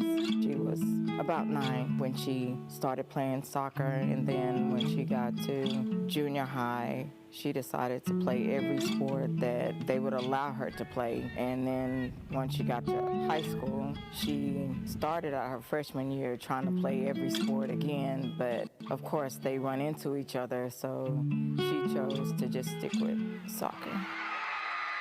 Sierra Anderson didn't just choose to play soccer, she chose to excel in soccer. Playing for Wichita Falls High School, she earned Newcomer of the Year honors as a sophomore. Her junior and senior years, she was the District Offensive Player of the Year. It was while playing at Old High, Sierra made another decision. She wanted to continue to play soccer, but our finances wasn't there. So her biggest thing was to strive to get a scholarship, and that's what she was determined to do, get the scholarship. When she signed, I was overwhelmed and grateful, so she ended up with a 4-year scholarship. A 4-year scholarship to Angelo State. For Sierra, some things wouldn't change. Whether it was a 10-minute drive across town or a 3.5-hour drive to St. Angelo, Mom would be in the stands. Even in our high school games, she wanted me to be there, but she didn't want me to embarrass her. In the beginning, I would sit down low and I would scream and scream and scream. And so after high school, she said, "Mom, you don't have to do that anymore. I know you're there, but you don't have to do all that screaming. Please don't do all that screaming in college." But I continued it. It got to the point where I would sit up higher, so I felt like she couldn't hear me, but I'd still be screaming, and she's like, "Mom, I still can hear you. I can still hear you." And I said, "How can you hear me over everybody else?" She said, "Mom, I know your voice." But I would always say, "That's my baby," or "Go, Sierra, go, go, go, Sierra." I just wanted her to know how much I supported her, or how much we supported her as the family, you know, whoever was there. Definitely that I was super proud of her in everything that she accomplished, whether it was sports or just in life general, her goals, you know. I was just really proud of her. With her mother's pride being heard by all in attendance, Sierra became one of the best players in program history at Angelo State. Her name appears in the Ram Bells record book 35 times. She twice led the Bells in scoring, once in assists. She holds the program record with 17 game-winning goals, and she is fourth in school history with 32 goals. But when Sierra walked off the ASU soccer field for the last time on November 15th of 2015, she wanted her time as a Ram Bell behind her. She was very humble. She didn't want you to praise her outside of what she did. She didn't want you to bring it up. For example, she played on a semi-pro team in San Angelo, and the coach knew her from her playing on San Angelo, the Ram Bells. When he introduced her to his team, because she was helping him also coach his team. He had a junior high team, I think it was. He wanted to let them know how much she's accomplished. You know, she could be doing pro, but she chose to stay here and teach, and she's willing to help me coach y'all, you know, through soccer. And the day that he was going to do it, introduce her to the team, she pulled him over to the side and she said, "Don't mention anything that I've done. I'm just here to help you coach." And he said his bubble was just busted because he wanted them to understand how important, how much she's done, how much she's accomplished. And he didn't. He allowed her to just be Sierra.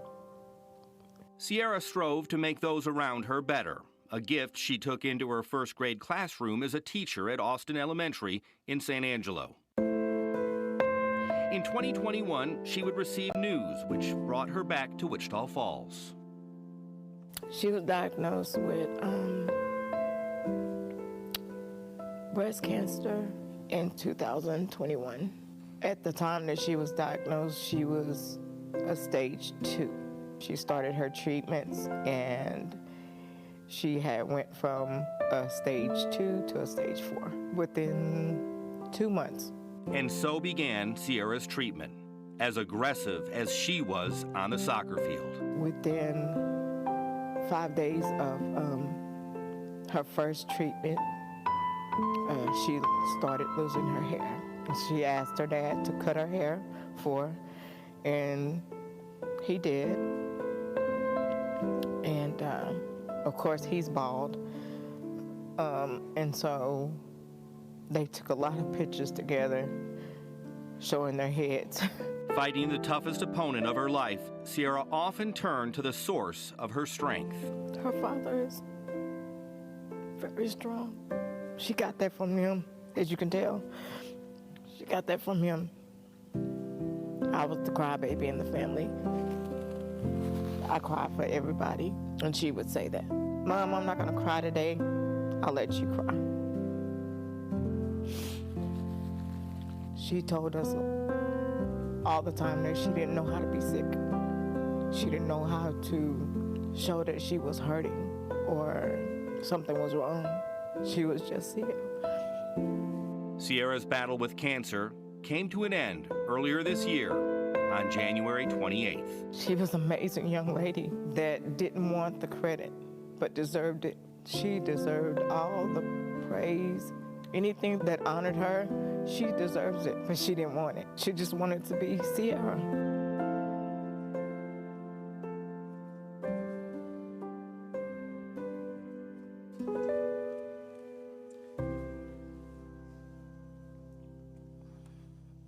So, I really wish I could be handing this award to Sierra tonight. As we invite her mother, Tanya Hall, to the stage, I want to thank her from the bottom of my heart for sitting down with me and allowing me to share this story. It wasn't easy for her, because what was not told in this story is that 2 weeks prior to sitting down with me, Tanya Hall also lost her husband. Please help me welcome Tanya Hall to the stage to accept the Noel Johnson Courage Award on behalf of her daughter, Sierra Anderson.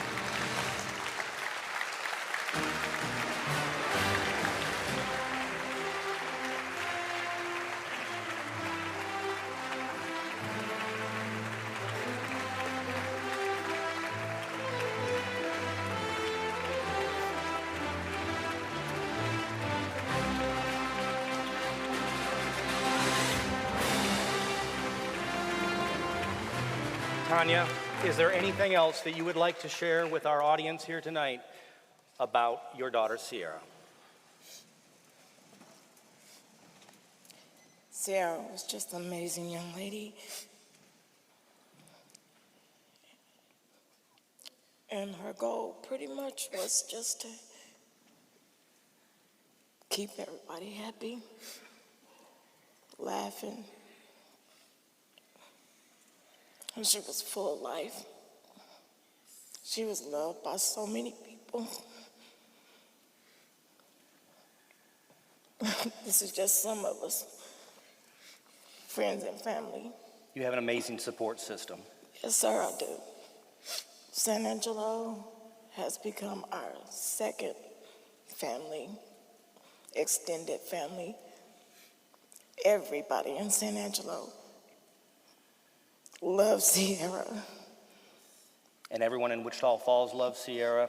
And although you mentioned in the piece that your husband was that solid rock of foundation of strength, I have to say that you too are amazing and have strength yourself. Thank you. Thank you for being with us tonight.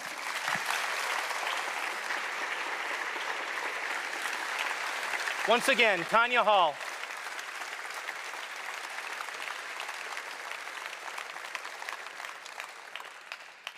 Once again, focus your attention to our screens. We'll see you back here in 1 minute.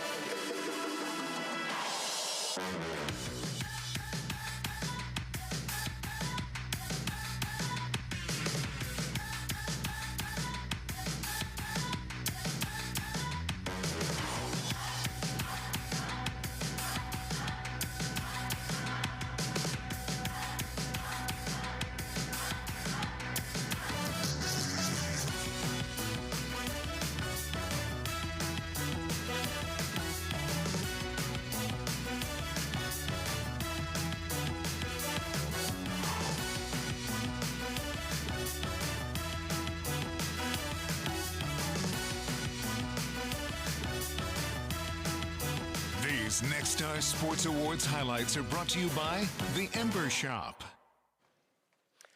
I often wish that I could teleport back in time to games at Coyote Canyon. Our next Hall of Fame inductee gave Coyote fans something to cheer about every Friday night. Imagine an era without social media. I know I would like to do that. And still, this athlete was the talk of the state of Texas. Tonight, we welcome to the Nexstar Sports Hall of Fame, Wichita Falls High School great, Lindy Berry. Lindy Berry was not once, but twice named Texas High School Player of the Year. With his speed, elusiveness, and passing accuracy, in 1945 he led the Coyotes to the state semifinals. TCU head coach Dutch Meyer recruited Berry to Fort Worth, where he became a star for the Horned Frogs. He was twice named to the All-Southwest Conference team, racking up 4,083 all-purpose yards, a TCU record which stood for 38 years. He still holds the record for most career punt return yards with 1,372 yards, a record which has now stood for 74 years. In 1946, he was the Horned Frogs' leading rusher. From 1947 to 1949, Berry led the Horned Frogs in passing, completing 198 passes. In 49, Berry was fourth in the nation in all-purpose yards, receiving All-American honors.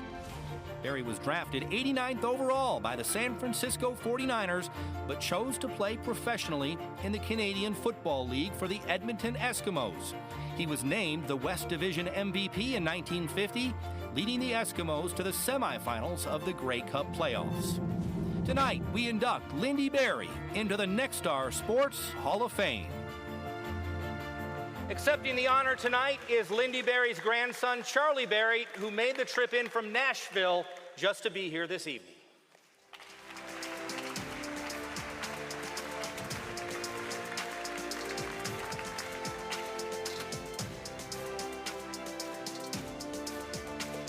Thank you for being here. Thanks so much. And the stage is yours. Great, thank you.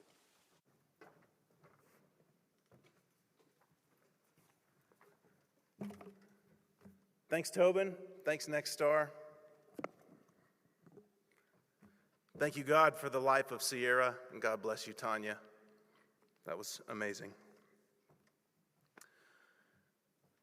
It is an honor to be here to accept this award on behalf of my grandfather, Lindy Berry, to be here among athletes and coaches and families. And it's been 70 years since Lindy played football.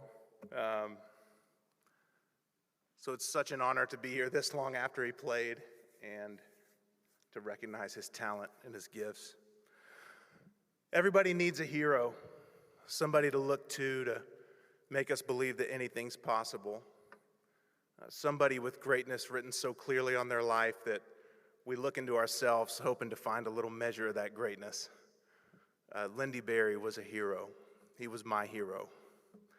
And not only did he have that greatness, he was quick to point it out in everyone around him. He was an encourager more than anything.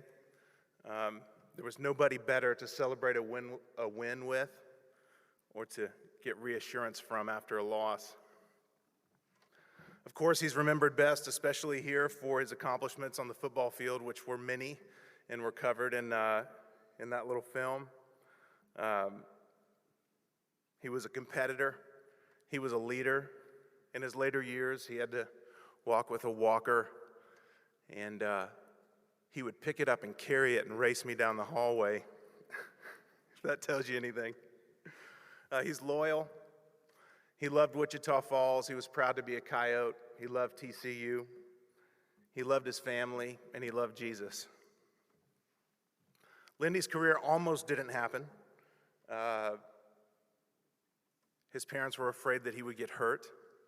So in junior high at Zundy, which they have wisely renamed to Zundy, it used to be Zundelowitz, he became a cheerleader just to be close to the action, and he used to say that they'd start at kickoff spelling it, and by about halftime they'd wrap it up.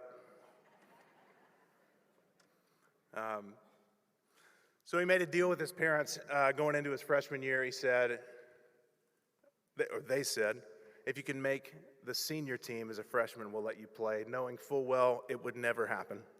And he did it, and the rest is history. I've never met a more impressive man that was less impressed with himself than Lindy. He was humble, he was kind, he was an encourager, unafraid to point out that he liked you, and you always left feeling good about yourself. We loved him, we miss him a lot. Thank you so much for this award.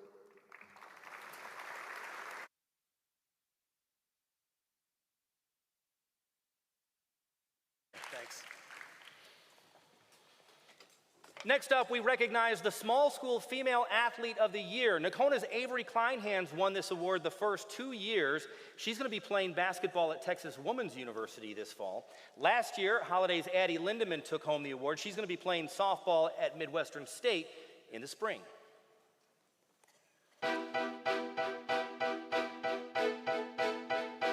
The nominees for Small School Female Athlete of the Year are Jalen Bristow, Holiday. Bristow began the school year playing volleyball for the Lady Eagles regional finalist team, and then basketball season began, Bristow averaging 25 points and 14 rebounds per game. She led Holiday to the Class 3A state championship, pouring in 21 points and pulling down 14 rebounds. Bristow named the state title game MVP. She finished her high school career with 3,015 points, becoming just the 4th Texoma talent to surpass the 3,000-point threshold. Addison Lindemann, Holiday. A 3-sport star, Lindemann earned district MVP and TGCA All-State honors on the volleyball court with 502 kills and 211 digs. She then played a key role as a rebounder and defensive presence on the Lady Eagles state championship basketball team. On the softball diamond, the Midwestern State signee was named District Offensive MVP and TGCA All-State, getting it done at the plate and in the circle. She hit .578 with 20 extra base hits and 40 runs batted in. Lindemann pitched her way to an 18-3 record with a 1.18 earned run average, striking out 202 batters while issuing just 17 walks. Riley Wolf, Windthorst.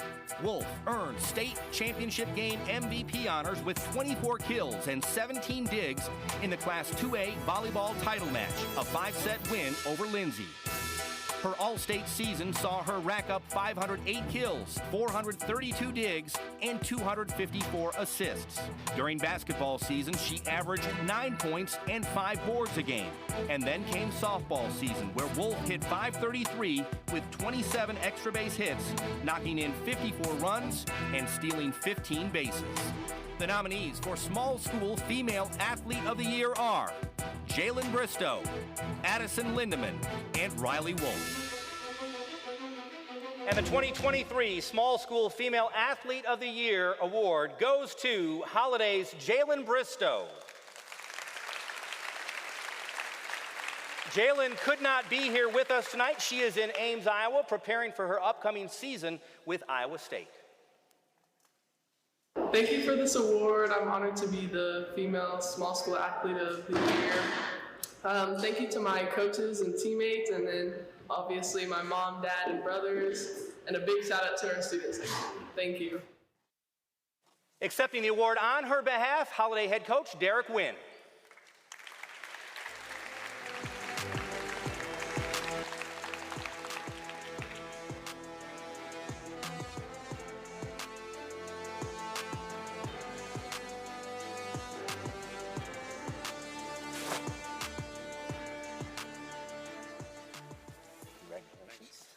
Accepting this for her. Kind of share with me, what she brought to this team this past year. 6'3", 25 points, 14 boards, everything. How much fun is it going to be to watch her compete now at the next level? I've already started looking at the schedule, see when I can make it. Yeah. And what makes her special off the court? Her attitude. She's a leader. Her teammates love her. She would do anything for them. So. Excellent. Thank you so much for being here with us tonight, Coach Wynn. I'd like to take just a minute to say thank you to Vernon College and Midwestern State. Both schools make their coaches and their athletes readily available to the media, and this isn't the case at all schools. We've also been very fortunate to have some incredible, talented coaches here in Texoma at those two fine institutions. And that brings us to this year's College Coach of the Year award. The nominees for College Coach of the Year are Kelsey Bruce, Midwestern State. In Bruce's second season as head coach, the Mustangs track and field team finished in the upper half of the Lone Star Conference Outdoor Championships. MSU piled up a program-high 43 points against a league featuring multiple national powerhouse programs. The Mustangs set a combined 15 program records between the indoor and outdoor seasons, which included NCAA provisional qualifying times in the 4x400-meter relay during the outdoor campaign. Michael Meacham, Midwestern State. The sixth-year head coach guided his team through regular season adversity and the injury bug. The Mustangs played to a modest 10-5-2 record, but they showed up when it counted the most. MSU knocked off rival West Texas A&M on the road in the opening round of the Lone Star Conference Tournament, then survived Dallas Baptist in penalty kicks before claiming its third LSC postseason title in the last 4 years. The Mustangs earned their 9th consecutive NCAA appearance in the postseason, racking up another playoff win by taking down Biola in the opening round. MSU finished the season ranked 18th in the United Soccer Coaches final poll. Jeff Ray, Midwestern State.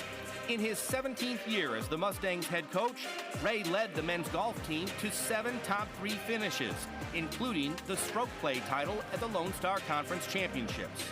The Mustangs advanced to the NCAA postseason for a 13th straight year, finishing 18th in the NCAA Division II South Central Regional. And with just one senior on the roster, Ray led the women's golf team to a 6th place finish at the LSC tournament, the program's best result since 2019. The nominees for College Coach of the Year are Kelsey Bruce, Michael Meacham, and Jeff Ray.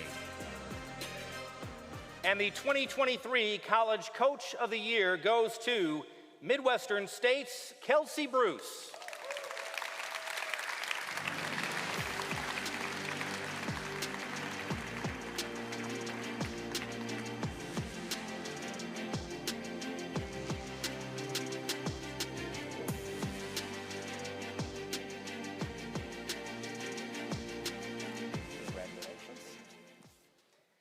Okay, question for you about coaching track and field, because it's definitely a different sport.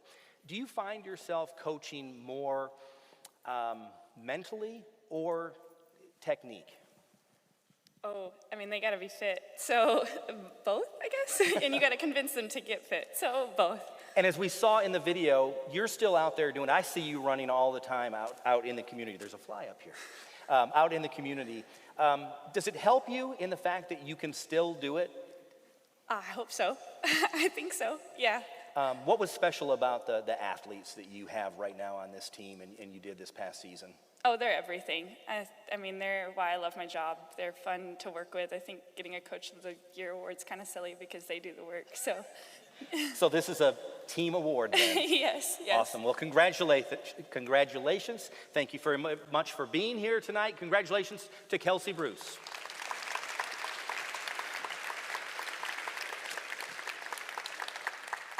Next up, this year's recipient of the Robert Wilcox Golden Mike Award. We created this award to recognize a true sports fan here in Texoma who uses a microphone as a tool of his or her trade. It could be a radio announcer, it could be a public address announcer, you get the idea.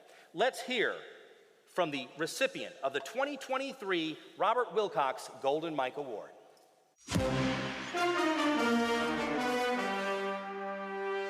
Brody hands it off to McCarty. McCarty takes it up the middle, dives, and he's in there for the touchdown.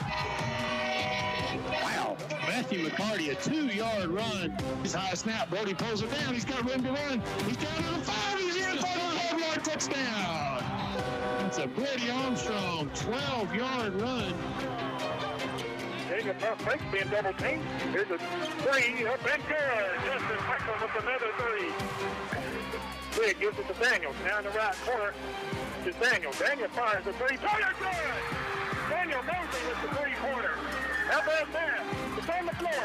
Big ball across the front. Here comes Casey Stark. Casey Stark plays it up and scores. And the Jackdaughters lead by 7 with 2 minutes remaining. 31-28. Casey's free throw is good! With a 4-point lead for the Jackdaughters. Cooper going to the hole. Here's the shot. It is no good, and the Jackdaughters are the state champions. The Big Jackdaughters are the state champions. The 3A state champion, Bowie Jackrabbits, 32-28. Please welcome to the stage the 2023 Robert Wilcox Golden Mike Award winner, Scott Weber, the voice of the Rabbits.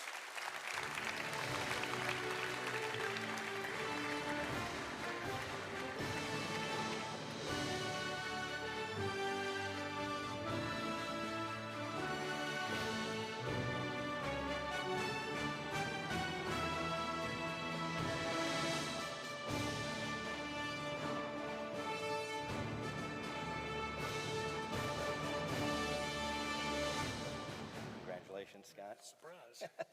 Okay, now I have to ask you about that. You said surprise. So I kind of went around your back and told a lot of people in Bowie. So did we keep this from you? Yeah, I had no idea. I thought it was, I don't know what kind of award I thought it was. I knew last year I was here with Renee Hannibut, and I really didn't know that I was getting an award tonight. Well, share with us how you began your broadcasting career. Well, it's crazy. I grew up a Jackrabbit fan. I mean, growing up in Bowie, and Dee Blanton, I was doing PA at the football games. Dee Blanton was a radio man at the time, and I started, he said, why don't you come over and help me do color? So I started that 23 years ago, and I've done it ever since then.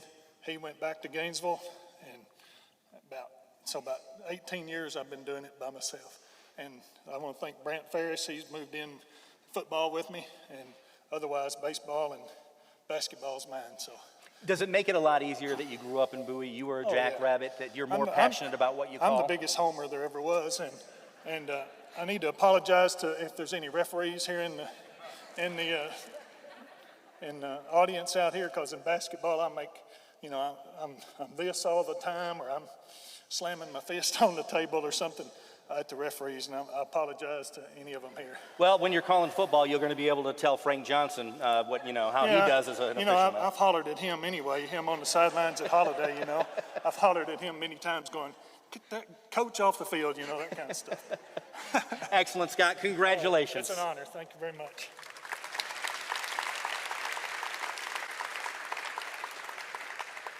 As we near the end, I'll tell you that working as a sportscaster in Wichita Falls is it's a pretty cool job. We get to see some really great games over the course of any given school year. A tough job for us is narrowing that field down to the 3 best games that we've seen, and then narrowing it down from 3 to 1, the best of the best. There is no doubt our finalists this year packed a punch on the excitement scale. The nominees for Game of the Year are Benjamin versus Lorraine, Class 1A D2 Football State Championship. On the morning of December 14th, 2022 at AT&T Stadium in Arlington, Benjamin won his first state title in school history. The Mustangs trailed early on, down 8-0 and 14-8. They allowed a pair of touchdowns in the first 2.5 minutes, then locked it down defensively, giving up just 6 points the rest of the way. Offensively, Benjamin scored on all 9 of its possessions, locking up the 45-point win during the third quarter. Nick Stovall earned defensive MVP honors, Grayson Rigdon taking home offensive MVP. Benjamin completing the undefeated season, going the entire year as the #1 ranked team in the state. Hershey versus Brock, football, week 2. A Thursday night at Memorial Stadium, one which won't soon be forgotten. It featured a battle of state-ranked opponents, Hershey 3rd, Brock 2nd, both teams with state title aspirations. The game was billed as one of the best matchups in the state even before kickoff, and it lived up to the hype. The Eagles up by a field goal at halftime, the Huskies leading by a touchdown heading to the fourth quarter. Back and forth they went. Brock tied the game up with 10 seconds to play, forcing overtime. Hershey on the board with a score. Now it's time to play defense.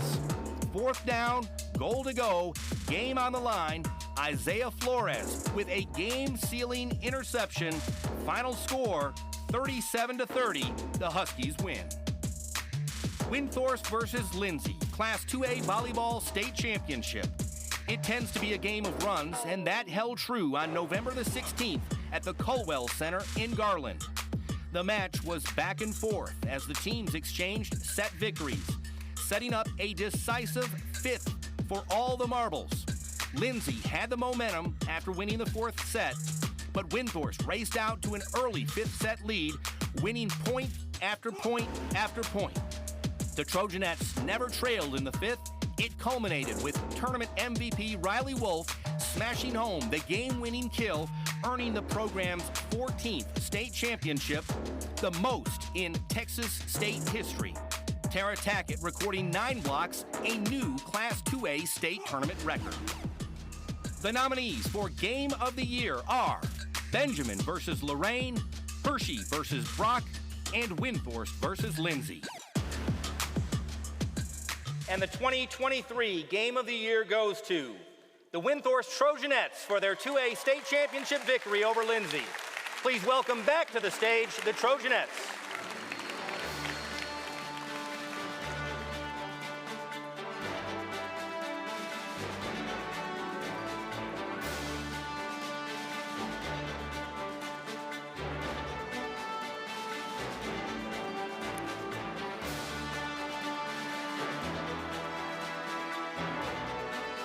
Come on over here, Tara. You can accept this time, and I'll ask you the first question because you did. You set a state record with 9 blocks in that match. How incredible was the experience of winning a state championship and setting a school record at the same time? It was something very unimaginable. It was, I don't know. It was, Are you laughing at that fly that's no, flying around? I'm just nervous. Just explain that experience. I don't know. We were all very excited, and it's something that not everybody gets to experience, so I'm glad we did. Riley, I'm gonna walk down here and see if I can get away from that fly. You had the final kill in that match. Explain, is that something that you're gonna live with for the rest of your life, the memory of that final kill? Yes, for sure. It was really scary. It was almost in, but yes. It was awesome. Kiara, let's ask you, because we didn't get you to speak earlier. Just talk about the atmosphere. What was it like to compete with? The crowd that you had there was incredible. It was completely shocking, I guess, because everyone was there from Windthorst, and then us as a team was scared to death. It was so loud. It was incredible. Definitely worthy of being the Game of the Year. Congratulations to the Windthorst Trojanettes. Thank you.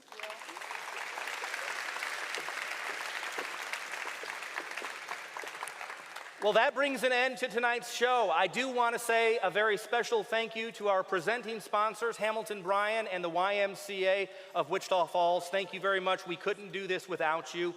I want you to know that all of these awards and the show you can view again at Texomashomepage.com at your convenience, and you can share it with family and friends. I want to let you know that the table decorations on your tables right now were designed by Sincerely Yours, and they are sincerely yours. If you would like to take one home, please do so. And I hope you'll all come back next year for the 2024 Nexstar Sports Awards.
Hit the brakes, just seize the day. You be amazed to find escape out of the system that they made.